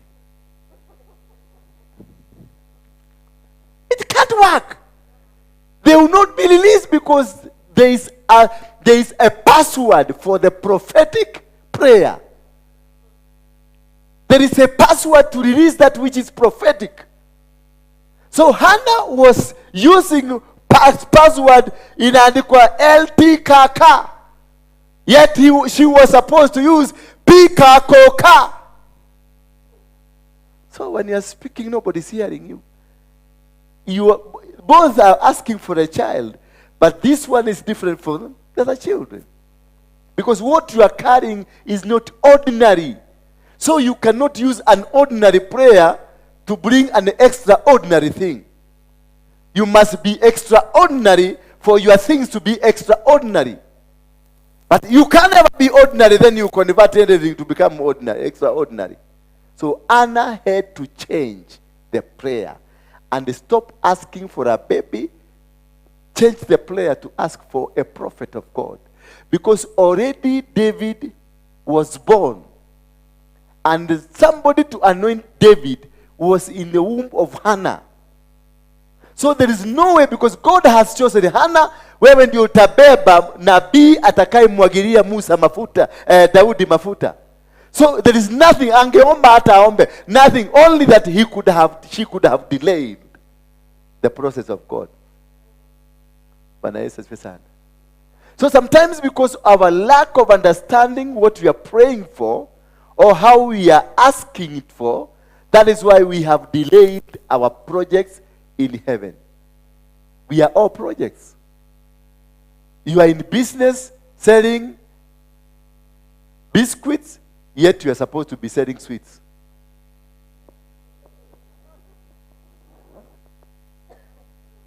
Bwana Yesu asifiwe sana. You are in a church teaching people the word of God, instead of being out there evangelizing the mission. It won't work. You'll be in the office, yes, of God, but in the wrong office. You'll be doing evangelism instead of teaching the word of God. Then, umeenda kufanya evangelism kwa sababu kwa kuna pesa. Utaenda kule utakaukiwa. By the time you realize the mistake you made, utakuja hapa kama mzee hauna meno. Yoanza kuhubiria watu na hauna meno. Bwana ashfiwe. You wasted your time.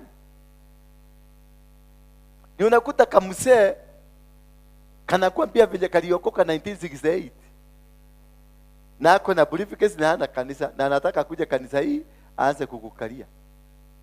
Na aanze kukutolea unabii kanisa hii. Na umeanza when the time is yours and you are growing. Having multitudes is not because you are good, it's because you are in your season. Sababu hata ukiangalia mafundisho yako inatoshana na nganga ama ngangalito. Hapana. Kuna watu wakiingia hapa wanashika, wanahubiri mpaka unaona ni kama amemeza kompyuta ndani yake. Bwana anasema watu wanaenda kubarikiwa, watu wanaenda kuinuliwa, neno la Bwana linasema. Sasa mimi nikianza kusema hivyo, hii maholi yangu in 3 days time nitaipeleka hospitali.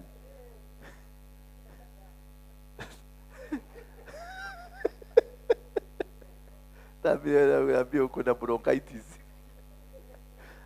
Na naambia jina lingine bronchomatosis. No. Hapana, my season haiko kwenye hiyo line. Nganga alivuma hapa, Ngangalito. Amevuma, alivuma. Mimi ndio nilimpatia hapo kiwanja hiyo, amecheka hapo, alivuma Kenya mzima. Watu walisafiri kutoka ng'ambo, South Africa, America, Australia, kukuza kukwambia baba angaika leo kiangaika baba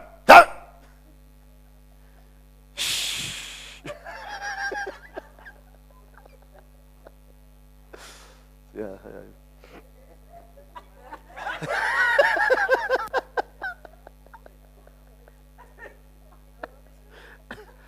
Akiwa na muziki wa mkola hivi. Akimaliza anaanza kongoro. Alimulisha.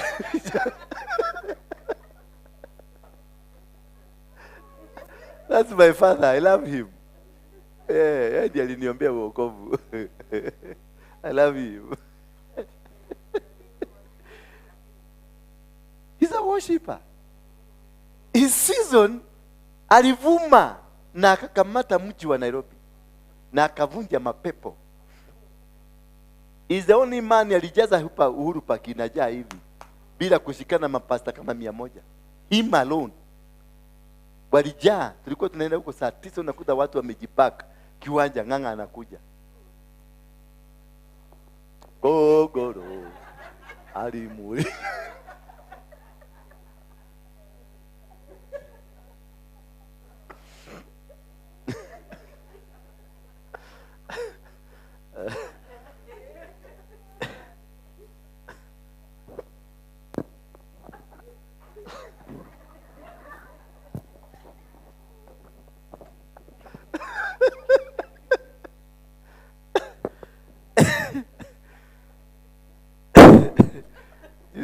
Tulikuwa na yeye pale Serena, nikamwambia nataka kuja uhubiri hapa.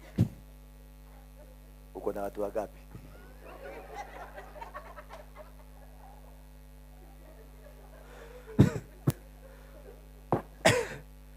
Nikamwambia ni kama watu 2000 hivi.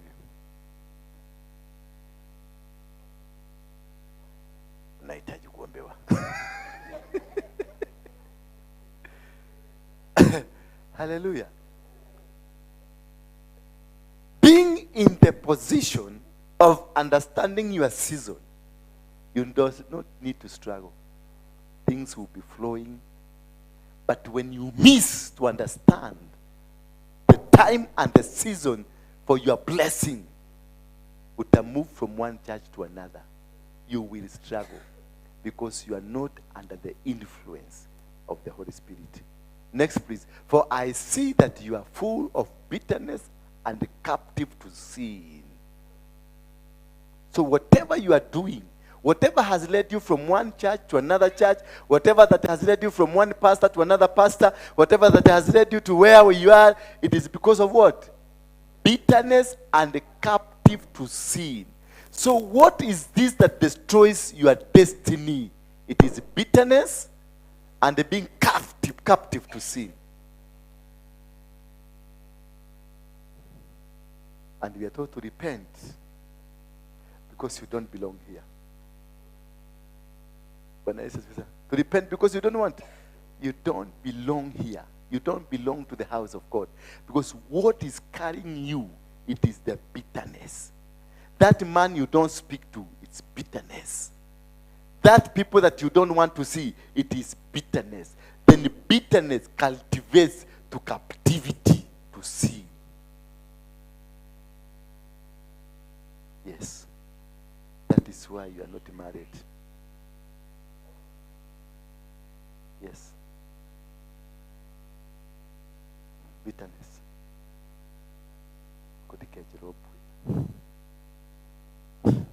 Kodikejerobwe. Joshua arakwire wakiuga ko ndakejerobwe gwitu.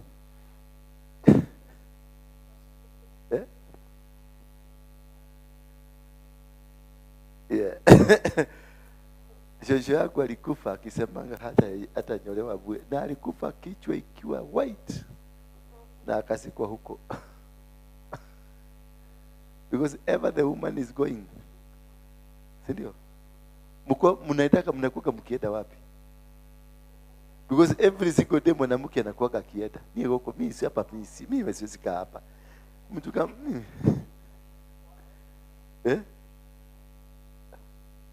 na unazeeka mpaka meno inaanza inachomoka inakaa hivi. Na bado unaenda.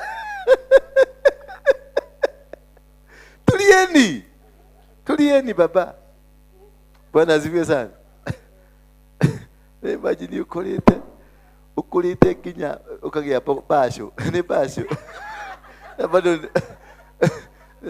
goko dikejerobu urathie ko. Ageno wakadiro kijambo kono urathie ugo tafuta football wa Cameroon. Ate goko dikejerobu. Unaenda wapi? Nani atakubali wewe? Wadi umako muthuri mwekani arakuhuraga Yesu. Uthi kwa mundu wa makara. Mboga jinage makara.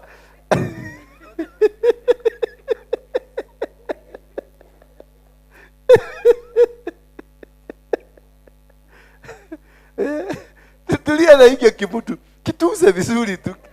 kirekebishe tu. Survive na yeye tu. There is no, hakuna mwanaume. Mimi unaniona hivi.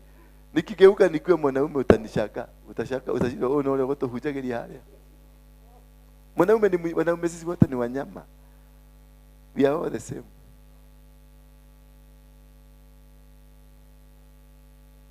Ama mimi niko tofauti na ule wako.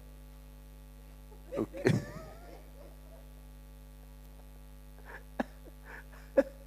Next. Then Simon answered, pray to the Lord for me so that nothing you have said may happen to me. Amekuwa humbled. Pray to me. Hiyo maneno umesema isinishike. Bwana Yesu. Kwa hivyo maneno ambayo yanasemwa hapa yako na nguvu. Maana alitambua huyu mtu ako na uwezo. Ako na mamlaka, alijua huyu ni mtu, ni madhabahu, yeye mwenyewe ni madhabahu. Kwa sababu this man, the children of the world are clever than the children of the kingdom. Watoto wa dunia wamejua kutumia Biblia vizuri. Unajua uchawi iko ndani ya Biblia? Unajua hivyo? Unajua wachawi wote wanatumianga Biblia? Saizi saa ngapi? Saizi ndio wanatoka kwenda kudeclare. Wachawi wanaanzanga operation saa 12 jioni. Ndio wakikatakata boga wanapigiana tu simu. Toku madha idatu. Ekehe na shia kwa yako. Venye mulijitayarisha ukikuja kesha. Ukatayarisha watoto. Hivyo ndivyo wachawi wanafanyanga. Ametayarisha saa 3 ndio wanakula chakula. Ndio watoke. Kutoka saa 3 mpaka saa 6 usiku na madakika kadhaa, hapo ndio wanakuwa wanafanya kazi. Na operation zao ni kutoka saa 3 mpaka saa 6:30. Sasa kutoka saa 9 mpaka saa 7, kutoka saa 7 mpaka saa 9 wanakuanga wakirudi nyumbani. Washamaliza kazi. Naye hapo ndio Mkristo anaamuka saa 9 kukemea mchawi mwenye amemaliza kazi yake, ameenda kulala. Bwana Yesu asifiwe. So who is always the winner? Ashaingia kwenye ground, amekamata anga. Ukiomba unaomba, unakuta saa 9 unaomba na ile matorotoro uko nayo mingi. Baba, nakushukuru. Wewe ni Mungu uliyeumba mbingu na dunia. Unajuanga na unaonanga iliyo ndani ya giza. Shetani, ninakupenda maana wewe ndio mwenye uwezo.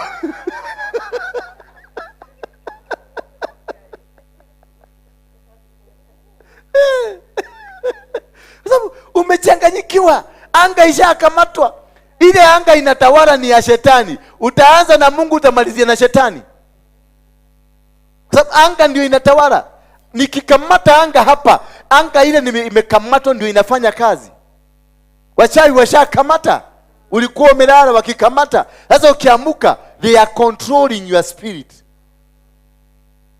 So hakuna mambo ni unasemaga nigeretie kuhoya thikoji lakenda jokera gaiwo goshoka. Sababu anga imekamatwa, anga yako imekamatwa. You have no breathing space. Lakini kama ungeanza maombi yako saa 12 wakianza kukatakata boga, unawatupia confusion.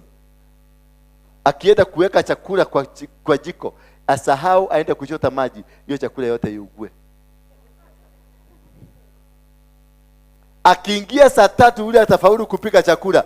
Wakienda kupika chakula hiyo ije haribike, ipikae kuni zipagasi katikati. By the time waenda tafute gasi kumefugwa. By the time waenda katafute mtu wa makaa kumefugwa. Ulete confusion, wasipange. Saa 6 yao isifaulu. Ikifika saa 6, kama wameruka saa 3, ikifika saa 6, hapo ndio unawefanya maombi ya warfare. Kwa sababu wako kwa kiwanja, na wewe ingia kwa kiwanja, pambana na wao, kamata anga yao, asambaratisha, angusha kila kitu wanafanya. Saa 6, saa 9, rudishia Mungu shukrani. You have won the battle. Lakini saa 6 sio kwenda kuomba vita, maombi ya vita. You are already late. Asharudi unapigana na wewe mwenyewe. You're late. Asharudi kwa kitanda. Bwana Yesu asifiwe sana. And that is why Christian mumeanguka.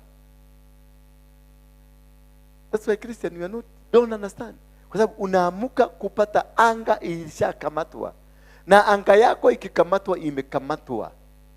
Kujinasua ni shida. Umetematoro toroine. Udabo tido githiruruka ukonero byo hiyo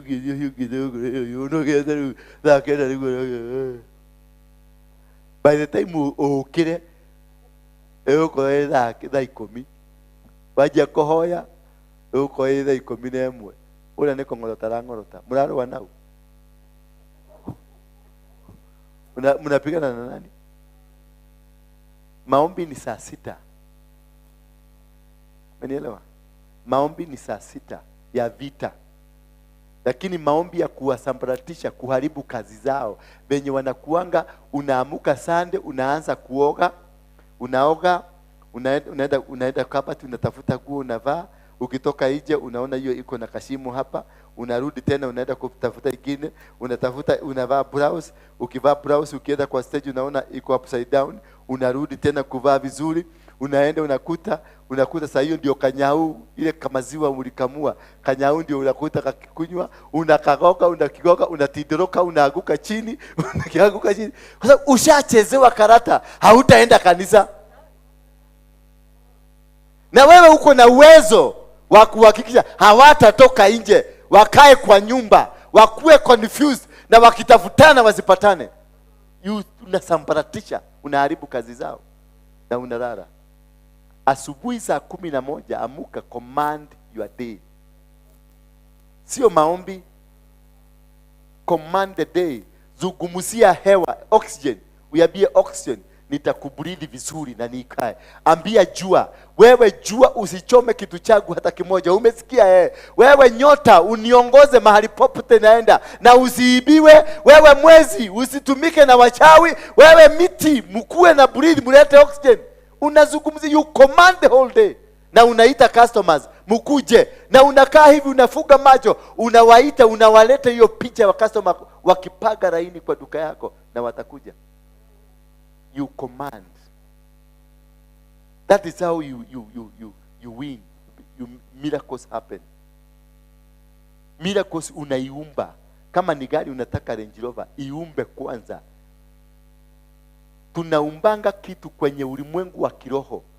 Vitu zote ambazo zina happen kwako zimeumbika kwenye ulimwengu wa kiroho. Zina manifest kwenye ulimwengu huu tuko. Anything unaona kikifanyika, ukifanyika ukiwa mgonjwa, uligonjekanga kitambo katika ulimwengu wa kiroho. Ukikuwa maskini, umaskini haukuanza jana, ilifanyika kitambo, lakini haukupata nafasi ya kujua. Wamekurushia umaskini, upigane nao katika ulimwengu wa kiroho. Ule umaskini, hiyo matatizo uko nayo sasa, si ya leo, si ya aterelea shosho itokire lasia to mamathiko magukari shosho itokire ni ageithia ari ndaiguire kindu kia gabachi ni kumahingo yo hapana. Hiyo umaskini ilikuingia 20 years ago, 15 years ago, walikuchorea kitambo. Whatever you are seeing happening now, it is a manifestation which happened in the spirit. So kitu kama ni duka unataka kutajirika sasa, tukiwa hapa, tengeneza ile duka unataka. Tengeneza vizuri. Kama ni ya Bluebird na Cowboy, stock katika ulimwengu wa kiroho, stock it. Weka ma Cowboy, weka ma Bluebird, weka kila kitu, maroiko yote, jaza duka ijae katika in the spirit. Ugo ni gwarogi mekaga. Uweke in the spirit ijae. Kisha ukiona duka imejaa, fanya ceremony in the prayers. Ukifanya tukio, itisha ceremony, fungua duka na ceremony in the spirit. Sasa command watu waite in the spirit, utawaona wakikuja. Hivyo ndivyo kutafanyika. Sie atajigana kwa aliyokiwa kemwe. It is an event, lazima uumbe hiyo kitu unataka in the spirit kifanyike in the physical. Mungu akasema na tuumbe mtu aliye kama sisi. Bwana Yesu asifiwe sana. Na tufanya nini? Tuumbe. Waliumba kwanza in the spirit. They created in the spirit. Walituumbe mtu aliye kama sisi. They created first in the spirit. The battle is won in the spirit, not in the physical. Because life is spiritual. Kama ni kanisa kama hii, umba kanisa, tengeneza kanisa. Hii kanisa niliitengeneza tukiwa kule. Uliza kina Koki watakwambia tukiwa Jericho. Kabla hata hatujakuwa na City Stadium, tukiwa Jericho. Bwana Yesu asifiwe. Nikapeleka kina Koki na kina Karo na kina Alice pale kwa ile Bistro Cafe pale Nyao Stadium. Kuna kahoteli kasumati sana hapo. Hapo ndio nilikuwa tukimaliza ibada nilikuwa nawapeleka hivi, nawaambia kanisa yetu itakuja kukaa kama hivi. Na vio zimekaa. Zio vyote zimekaa kama hapo. Niliumba. Na hiyo kahoteli ni kadogo lakini kilikuwa kimetengenezwa hivi na umaridadi hii. Niliumba tukiwa struggle kupata shilingi 2,000 ya kukomboa. Hori ya Kajo 2,000 tulikuwa tuna struggle. Lakini niliumba venye itakuwa. Na the next church nimeumba na nimeichora. Bwana asifiwe. Nimefanya nini? Nimeumba na nimeichora. Iko kwa Facebook.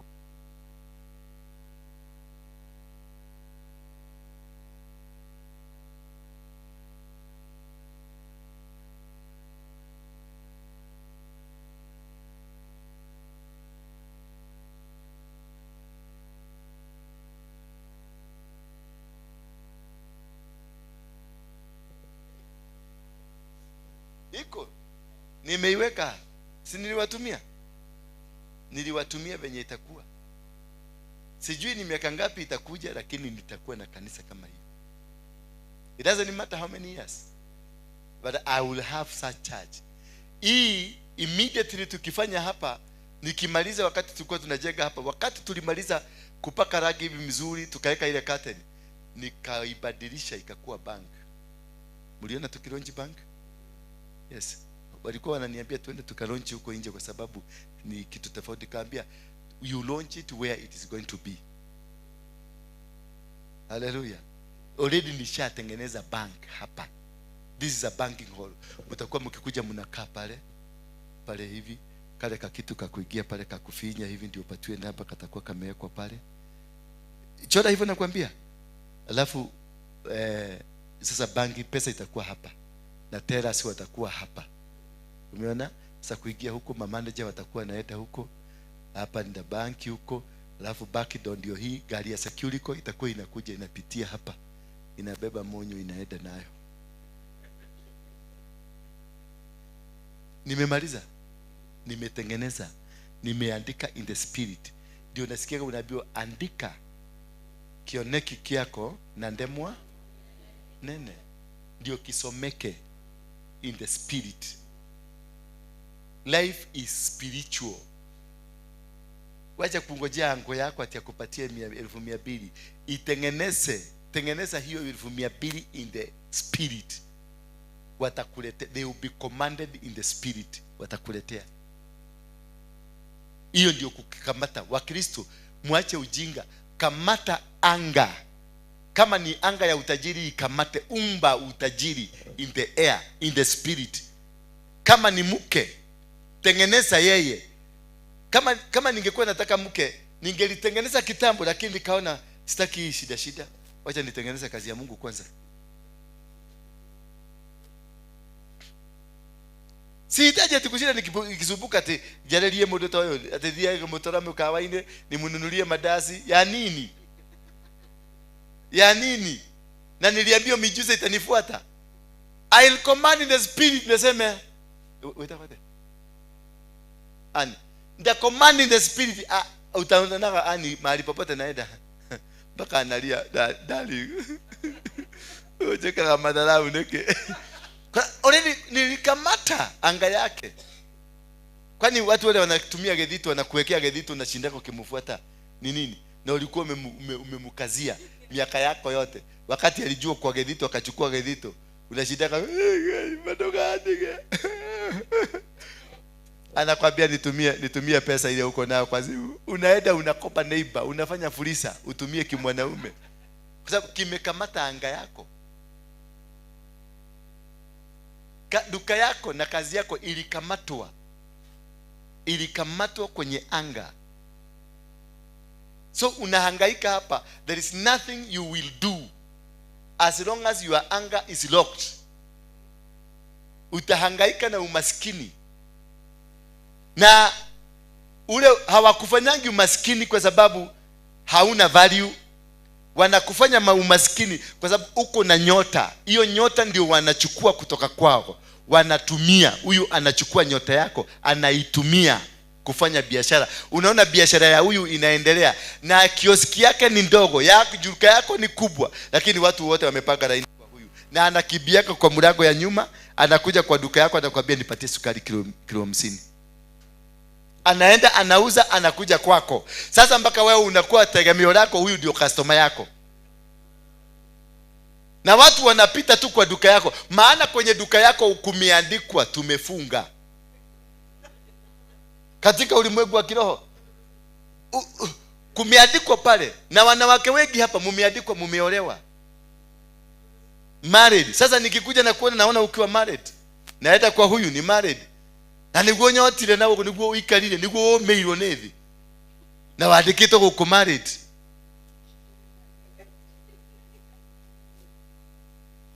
Magi hapa umeandikwa married, walikuandika.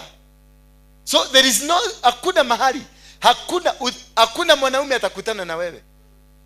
Utakutana na mwanaume mnaongea na yeye kidogo kidogo, hata anakulipia nyumba. Kuna dada mwingine alikuwa ananiambia amekuwa wanaume wanampigia simu, wanamlipia nyumba, alafu after kulipa nyumba huyo mwanaume anamblock. Na ameblokiwa na wanaume 6 sasa as we are talking. 6. Nikamwambia alipotuma hiyo pesa, macho yake ilifunguka, kaona umeandikwa married. Ndio kama aliblock, usidugwe kisu. So vitu zenu mko nazo, lakini they have been diverted. Mwanamke kama huyu, amuka. Mwanamke kama huyu anaweza kuwa na nyota kubwa kuniliko, na mimi nijue. Nitamkamata, nikamate anga yake na nimweke hapa kanisani na nimfunge hapa. Ni mahubiri yangu yote nitakuwa nikimtumia nyota yake. Hivyo ndivyo watu wengi wamefanywa. Hivyo ndivyo watu wamefanywa. You are powerful. Hiyo kanisa unaendaga mpaka unashidwa. Kapasta kenyewe kamekaa madhogodhanio. Wewe tu ndio una drive gari unaweka hapo. Na sababu walichukua nyota yako. Sababu huyu ni mwerevu. Watoto wa dunia ni werevu kuliko wa nini? Yeah? Wa ufalme. Kwa hivyo watoto wa kiroho wa dunia wana uwezo wa kujua huyu jamaa ako na kipawa. So watamfunga hapa, watumie kipawa chake.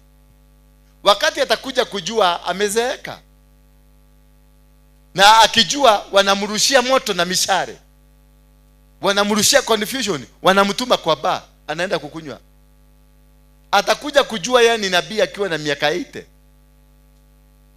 Sasa hiyo hata hana sauti. Bwana anasema tumrudie.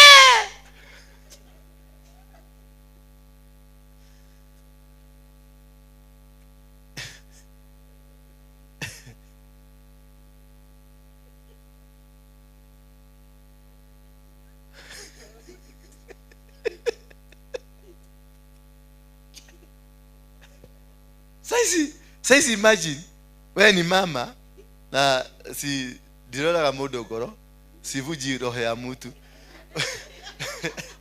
Wewe ni mama uko na 55 inaelekea 56 57 and you are still searching. Sasa hata ukipata hata ukipata, tuseme tu kweli, utaenda kufanya nini? Sivuji mtu roho. Ati? For companionship. Kwenda kuvumiliana. Was it hiyo ndio ilikuwa purpose ya wewe kuumbwa? Ugo wabetwa ugo. Uliumbwa ukiwa na miaka ya 20 ya kujivinjari, miaka ya 30 ya kuumba dunia, miaka ya 40 ya kuanza kazi ya dunia, miaka ya 50 ya kuanza kukula matunda. Sasa wakati unafaa kukula matunda kama sasa mimi natafuta, na nasema yule nitapata, tutatafuta kutuma socks kwa chini ya kitanda. Sasa imagine sasa mzee kama mimi na gari yangu ninapeleka mtoto shule. Nakutana na watoto wa watoto wangu. Wajukuu wamedrop watoto. Navia yule, young boy, young man, can you put your car on this side, young man? Kwa sababu hata sioni macho imeenda. No ginyaje kile maitho mana nigetha kuona parking hali hali. Sasa mtoto kwa sababu ule mtoto wa mtoto wangu alipelekwa shule na guka yao. Sasa wanajuanga gooks. Sasa mtoto wangu nikimpeleka shule anakutana na watoto wanajua gooks. Sasa akikuja kumchukua anaambia mwalimu guka amekuja. Nani mtoto wangu?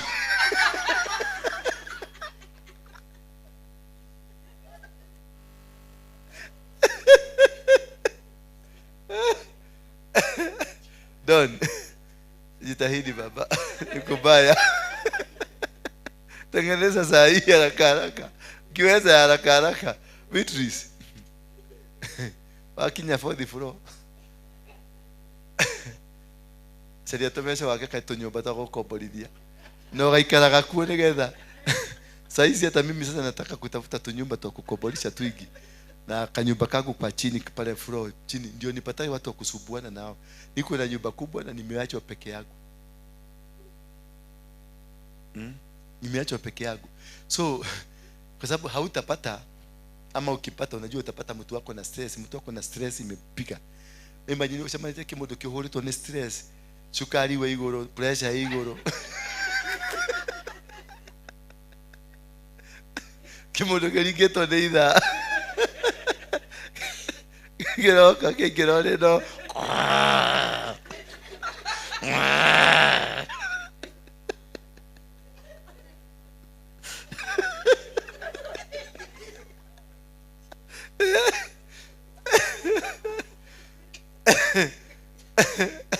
Gina no ayuda. Nyambura. Gina no ayuda. Don. Ambia Shiko. Nikubaya.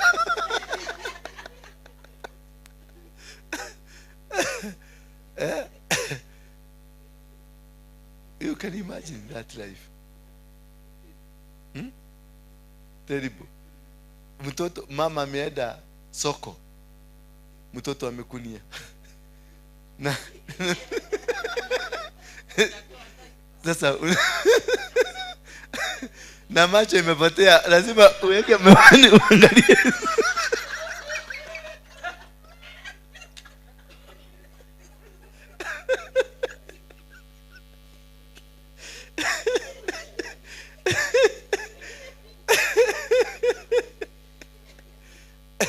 Kuna mama pale wananiangalia vibaya. Mimi nasema sivuji mtu moyo.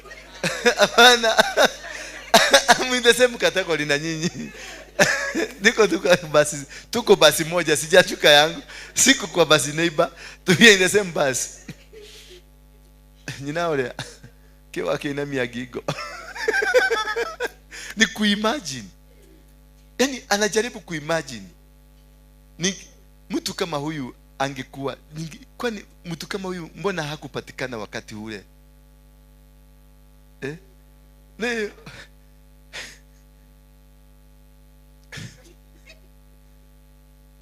Maggie, unakasirika kwa nini? We are talking.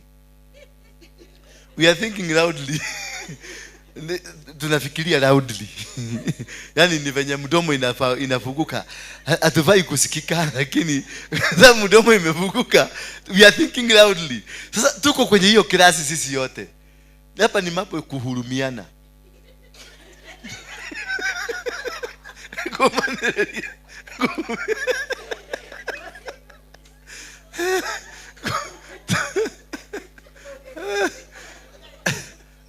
Kamera woman. Ni kuvumiliana na kuhurumiana. Because mtu kama Rosida yako hapa. Ukishamenya gathuri kigio kamundu gatete bauri kanyuite mungare gakarekia kagahinya ri oke gakurehere gitango gwaku ri nyumba ri uhiana ri ungigekania atia rito gatonyie birika thiini kaingire gaikara gya ku thiini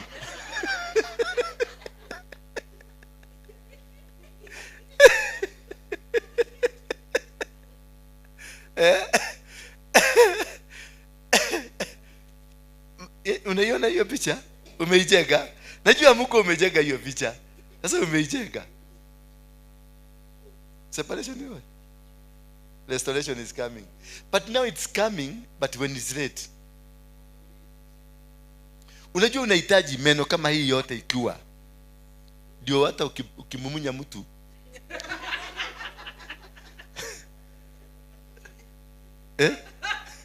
Sasa meno yote ni kuweka umeweka hii.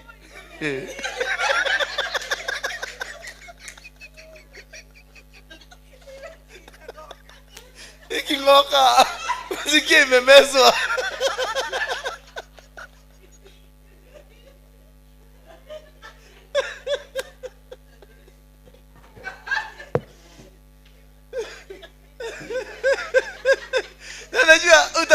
Najua utakuwa na fujo, maana nataka kulipisha ile miaka imekuliwa na kankaworm.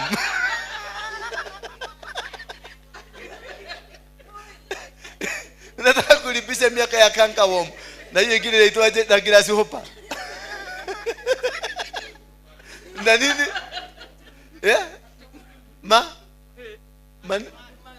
Mandu. Sasa unakuja na hasira na meno ni ya kuwekwa.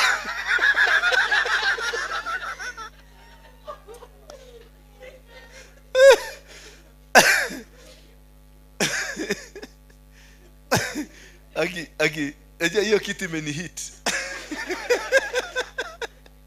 Reality imenihit kabisa.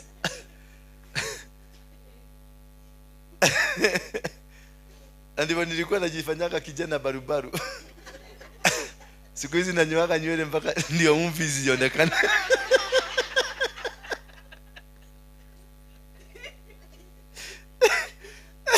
Nikiachilia kidogo ukutane na mimi pale utaniambia. Taniuliza hapa ndio kwa Pastor Waruinge.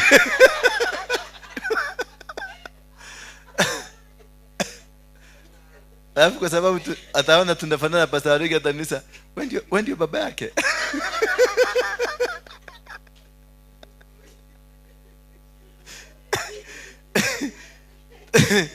Tualigirone idha. Tene.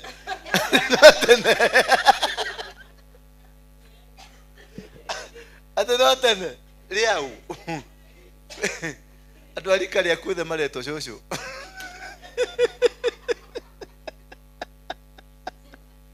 Yes. Hapa ni mashosho tupu wako hapa. Sasa imagine unakutana na Gux. Na Gux aliharibu maisha yake ana kapesa. Yule anaona wekeleta tawe na kimwele ugo kona liu haha ne akaniko gotirivia na kokuru. Udole kedo na wala si ya Gux na kedo. Nile na mutheri. Ne hunyo mutheri. Oh yeah, kakidesi. Tunahitaji Mungu hapa. Lakini Magia amesema kitu mzuri. restoration is coming.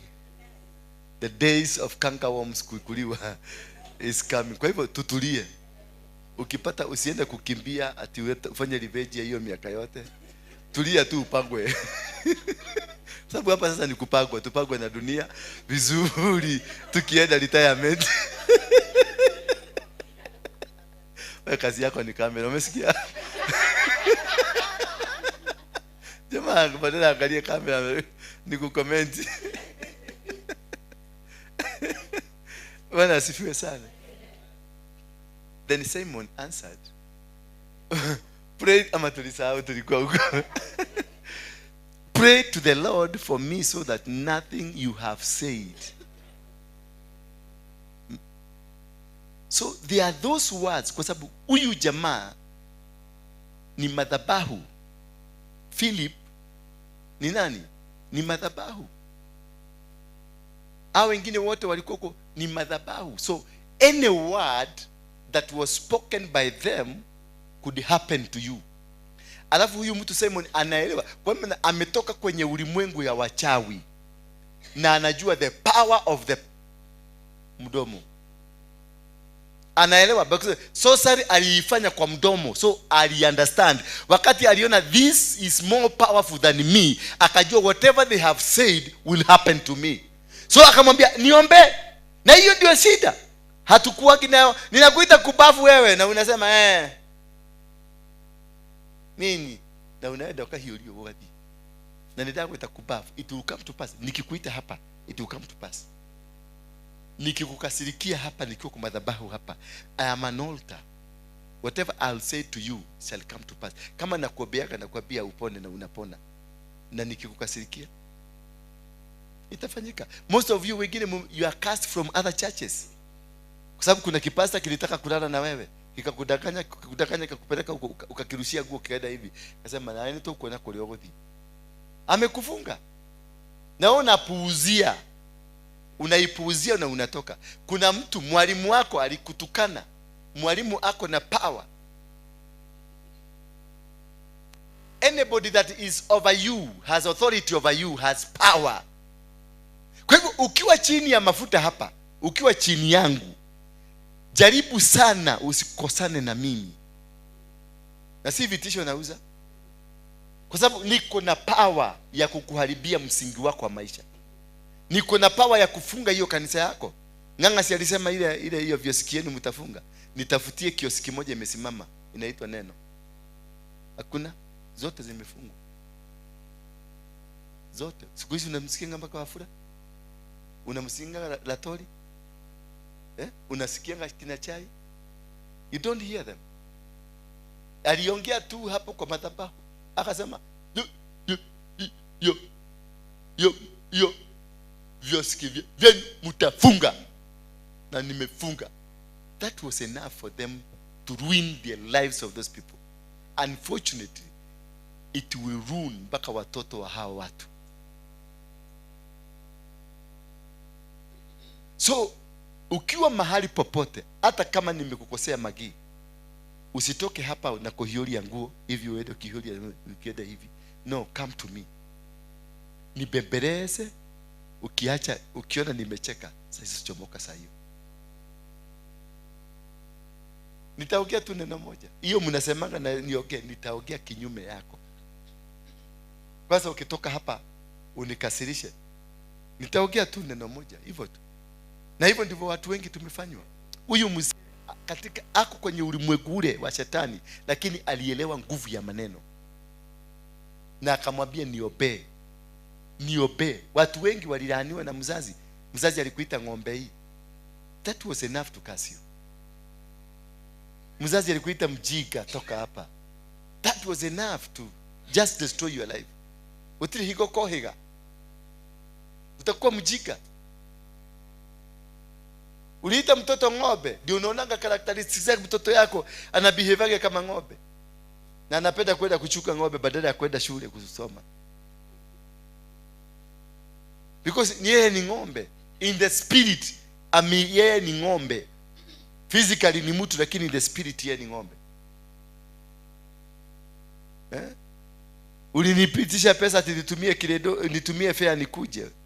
Nikiwa kwa nyumba, nikakutumia fare, ukazima simu ukaenda. Nitakufuga.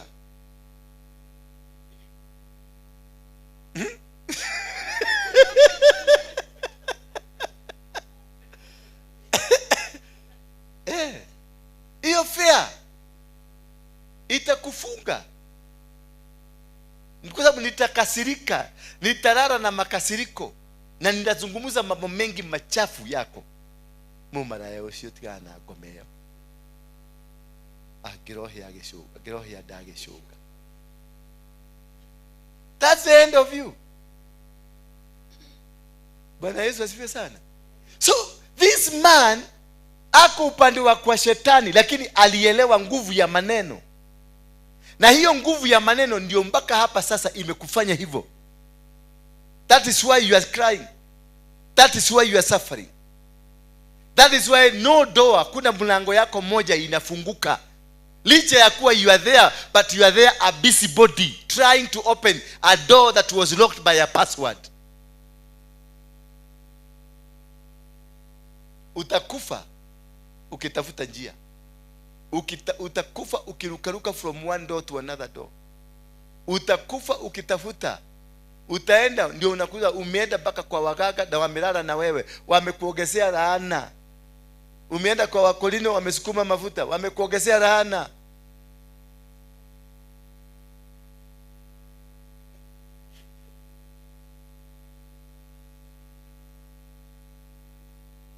Najua ni vizuri tuongee sharara huko kidogo, ndio at least uelewe. Mimi hakuna kula natafuta. Natafuta tu nikwambie ukweli. Maana mimi nimekuwa kwa hiyo kitu. Mimi nimekuwa watoto wa dunia. Na niliwahangaisha Kenya mzima na hiyo maombi yenu, na hakuna kitu mlinifanya. Sasa niko upande huu mwingine, ati mnajaribu kunihangaisha. Hamuniwezi. Hamunitoboi. Acha. Sababu niko na akili ya padile na akili hapa. Ninajua kachupa kakiweko damu ya mtu kanafanyaga kasi gani. I know. Na ninajua kukalipua katika ulimwengu wa kiroho. Nitakalipua. Yes. Magi. Kwa sababu lazima ukuwe na kuelewa. Lazima ukuwe na kuelewa. Ukristo mwingi, huu mko nayo mwingi, haijamsaidia na haitakusaidia. Life is spiritual. Kitu ya kwanza kabisa kuelewa, life is spiritual. Everything, hata hiyo nguo umevaa iko na roho. Hiyo nywele umeweka kwa kichwa iko na roho. Halo? Iko na roho. Hiyo kakitu yenu mnawekaga ya kuzuia damu, kasoda, kanaitwa kasodo. Ukienda kukatupa, jua mahali unatupa. Maana tunatumika. Kuna wajana hapa wanazunguka. Grupu yenu ilikuwa naokota hizo pad za wanawake. Yes. Kuna watu wanakuja pale City Stadium. Hapo ndio walikuwa wanakuja kuchukulia. Gari Range Rover mpya ndio inakuja vijana wamekusanya Range Rover mpya. Sasa unashindwa Range Rover mpya na period za wanawake inaingiana wapi? Ni kwa nini? Kwa sababu hiyo ni damu. Ni mayai ya mtu. Ni damu. Na hiyo damu ndio inahitajika kufanya maagano kule kwa shetani. Na wewe ulienda ukafanya na ukarusha. You don't know what you handed over to the hands of the devil. So anything that you do, look at it. Every step you make, hata kuinua mguu tu, jua umeinua mguu kuna kusudi. Either umeinua kwenda kwa shetani ama umeinua kwenda kwa Mungu. Anything ina happen hata kwa duka yako. Kakijana kadogo kakuje kakutukane, kakwambia hii duka utafuga tu, acha kutuligia.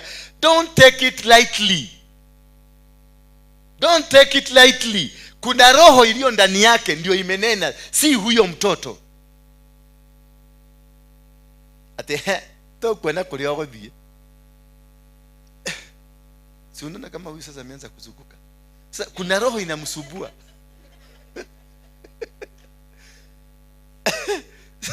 Sasa asikia ako pale nyuma lakini asikia baridi ya huko.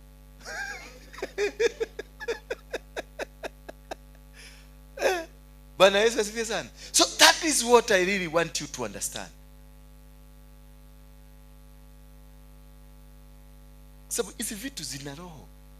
Utakuta nguo kwa mfano, acha tukutumie tu. Ndio kama tuna ndogo akiuge. Kama hii sasa hii imeandikwa. Ni nini? P K P N Y. D. Hii ni D na K na N na Y. What is the meaning of D? What's the meaning of K? What's the meaning of N? Yes, umejua nini hiyo? Na D mbona hukujua?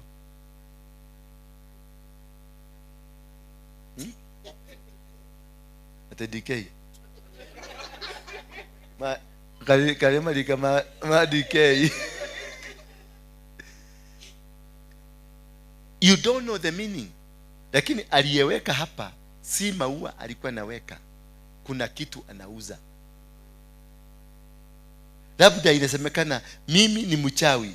Sasa katika ulimwengu wa kiroho imeandikwa mimi ni mchawi. Sasa wewe umeivaa, unaenda ukitakazia wale wa ulimwengu wa kiroho, unawaonyesha mimi ni mchawi. Ndio unaonanga watu wa bangi umtoe hapa umpeleke Mombasa, hawezi kumaliza dakika 20 kabla hajajua mahali mtu wa bangi yako, kwa sababu maroho zinavurutana na zinatafutana, kwa sababu zina ufalme.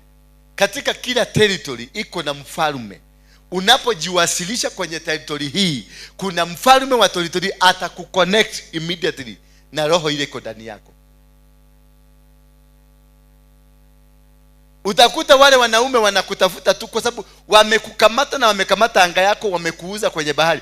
The all men ambao utakutana na wao ni wa huko. Ile kimwanaume kitakutongoza tu ni kia huko. Ni kimwanaume keshongi tu kinakuja kiko na tumbo baya baya na mwili baya baya, lakini unasikia kinakupendeza tu. Because huko ni wa huko. Unakuta territory ni ya huko, unaingia huko. Na watu wengi sasa hapa sisi wanaume tumelala na wanawake wa huko. Maana tulishakamatwa, anga yetu ilishakamatwa. Na ilipokamatwa sasa tunaconnectiwa na mahali tunaenda kumaliziwa, destiny zinaenda kumaliziwa.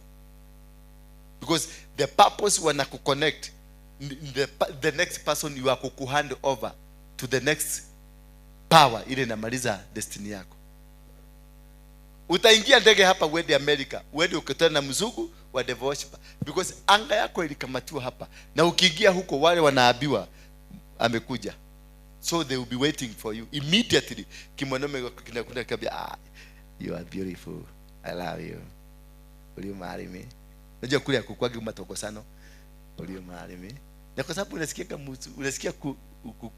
mzungu ati ni matenda akinyi ya ugu kayaraje kakia mama dale lione mudongo arajareria ni ndeigire mudongo ajareria ndeigire goosebump ndeigire mwili wote wakaba. Kumbe ni shetani alikufanya akakuvutira, malaika wa shetani wakakuibia, wakacelebrate, wamekufa. Celebrate devil, celebrate. Bwana Yesu asifiwe sana. So understanding madhabahu can work for you or can work against you. Unaona huyu jamaa ni mwenye madhabahu na amejua hii madhabahu imenena, iko na uwezo, na akawaambia haraka haraka, please I beg you, pray to the Lord. Abia madhabahu yako. Alimwambia ambia madhabahu yako for me, so that nothing you have said may happen to me. 25.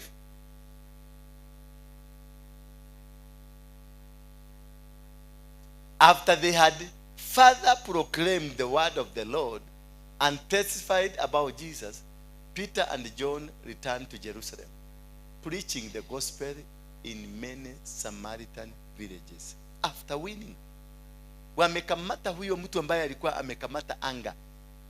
Simon ndiye alikuwa amekamata anga ya huko, amekamatwa. Sasa alipokamata kule Samaria na kwingine kule kulikuwa kumekwama, kukafunguka. Kwa hivyo unahitaji tu kukamata anga, milango yako ifunguke. Kamata anga ya biashara, itafunguka. Ukiingia eneo kama hili, tulipokuja hapa tulikamata anga ya hapa, tukakamata, tukalete watu wakakuja wakaomba, tukakamata anga. Tulipokamata anga tukaendelea, tukakuja tukaakisha mishumaa hapa. Wale ambao wanatumika kama maajenti wa shetani ni maskini na machokora na hao wengine, tuliwaitisha wakakuja hapa, tukakamata hiyo anga. Mulisikia huyo mama akisema? Alisemaje?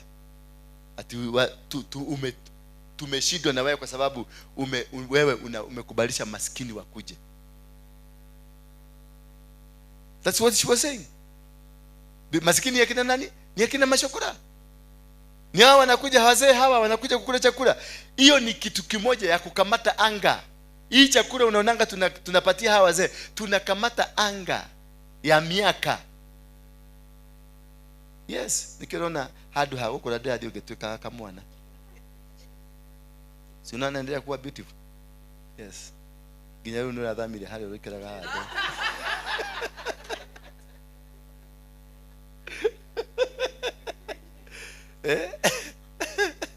Simana. Because wale wazee, unaposhika anga ya wazee, umekamata anga ya umri. Umekamata anga ya umri. Kumaanisha umekamata anga ya magonjwa. Kumaanisha umekamata anga ya accident, kwa sababu umri huo lazima tutafikisha. Huo umri lazima, kwa sababu tumekamata. Na ni nini inazuianga umri kama hiyo ifike? Ni magonjwa, ni accident. Sasa kama umekamata umri, umekamata anga ya magonjwa na nini? Na accident, hautakufa dogo kwa. Wewe turaha uoke media tufanya tu kumuka hata dogeruta, hata dogeta ili adhuri. Kana hiyo tu pesa yako. Mimi najua ile kitu nafanya. Ugade muitagi. Kotora uko takakogo. Obokewa yagagwe. Mugakuwa goka kamodika. Naga muitia pesa cia guthikana. Bwana asifiwe sana. Unapokamata anga, unakamata area kila mahali. Kuna zinaitwa territorial demons. Na territorial demons zinakuwa na territorial altars. Na every territory ina mudhamaki, iko na mfalme wake. Ukikuja hapa ni either usikilizane na wao ama uamalize. It is either usikilizane na wao ama uamalize ama wakumalize. Ndio wakati tulikuja hapa, huyu ndugu yetu hapa alimwaga mafuta kwa hii, kila usiku alikuwa anamwaga mafuta. Anamwaga mafuta huko, anamwaga mpaka huko nyuma, anamwaga, anaenda pale kwa ile road pale, anaweka X kubwa ya mafuta. Na anakuja hapa kwa hii mlango, anaweka X ya mafuta. Sasa mawatchman wakawafukuza. Mawatchman walipowafukuza, mawatchman wale walikuwa wote walitolewa, wakaletwa Waluya tupu wa huko kwa kina Manyuru. Watu wako hapa ni Waluya tupu wa huko kwao, si Waluya wao kwa kina Don, wana huko kwao. Sasa hawa wamewekwa na kukaekwa watchman pale kwa mlango, ndio aangaliage ni nini kinafanyika hapa. Hiyo ni monitoring spirit. Tulisikia hapa wakisema wanatumaga inzi. Siku na wakati unakutaka kuna inzi inakuja ni moja peke yake na inazunguka nyumba mzima. Haikuangi inzi, inakuaga ni hiyo vitu zao. Ni monitoring spirit. Kwa ofisi yako kuna kainzi kanakujaga kananisumbua. Kananisumbua mpaka natoka. Nikitoka nikikuja hapa kanakuja kanaanza kuspita hapa. Kanikisimama hapa kanaanza kupita pita hapa, kanakuja kwenye madhabahu. Mnaonanga wakati mwingine nikifanya hivi. Si roho ni inzi nafukuza. Jana mnafikia ati aiko huko ni roho iko rokaga. Ni monitoring spirits. Everything that is happening around, question it. Everything, kila kitu. Hata ukienda kwa choo ukute venye choo imetengenezwa. Tunaendaga hii choo yetu hapa, unakuta kuna mtu amekanyaga choo. Kwenu kuna kuwaga hivyo? Sasa niambie, kwetu pia kuna kuwaga hivyo? Choo ya wanaume inakanyagwa. Sasa unashindwa ndio akanyage. Alikanyaga kwa nini? Usaijiuliza swali kama hiyo? Anakanyaga kwa nini? Amekanyaga hapa ama alipanda juu ndio akae mzuri ndio aachilie? So unajiuliza maswali. Kinyaga kioroniki kwa nini? Alikanyaga kwa nini? Choo ni safi kabisa. Choo mpaka ndani ni safi kanisa. Lakini umeona hii ni kiatu na ni mkiatu. Nimekanyaga. Ni ya nini? What was, ni kwa nini? Ndio wewe ukiekelea dede yako unabeba unaenda nayo.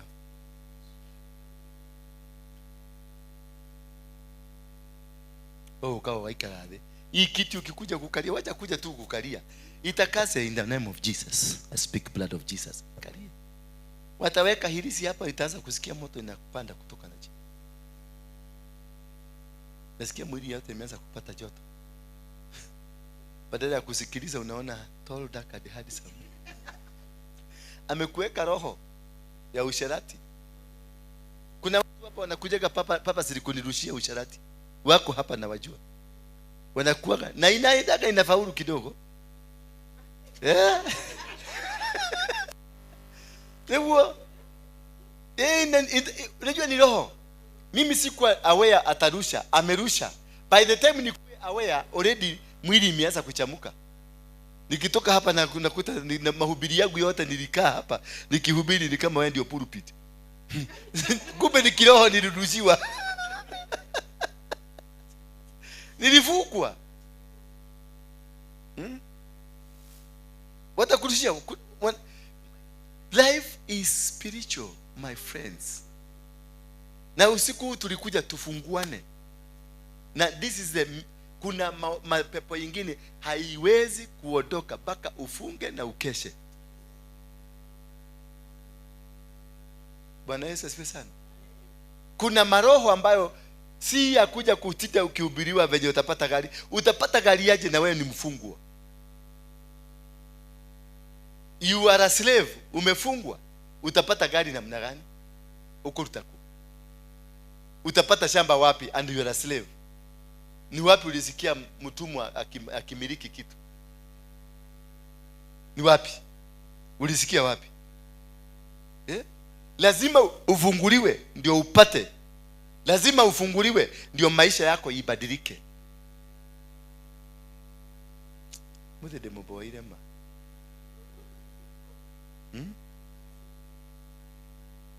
Bwana asifiwe sana. So kuna 26.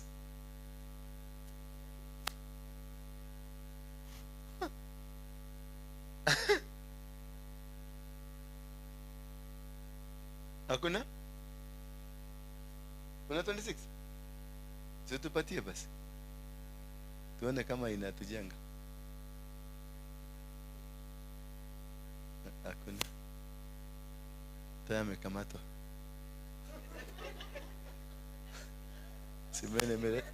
Simene melete blank.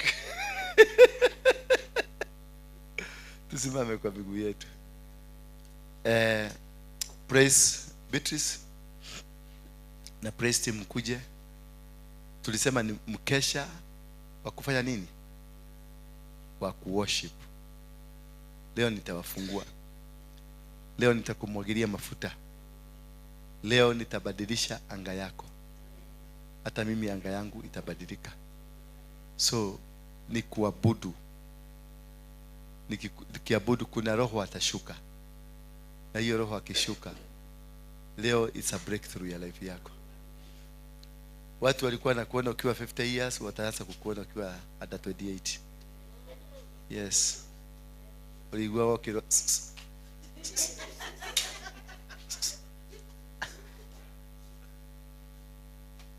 Yes. Ule mtu wa keyboard alienda Ndongani.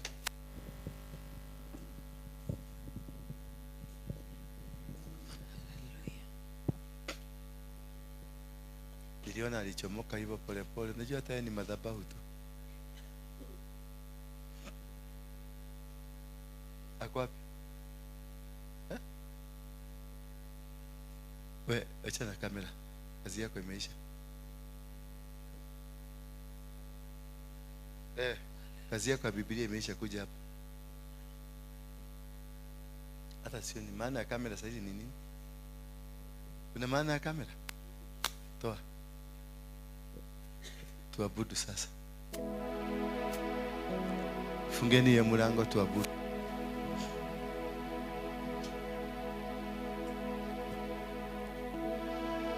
Hallelujah.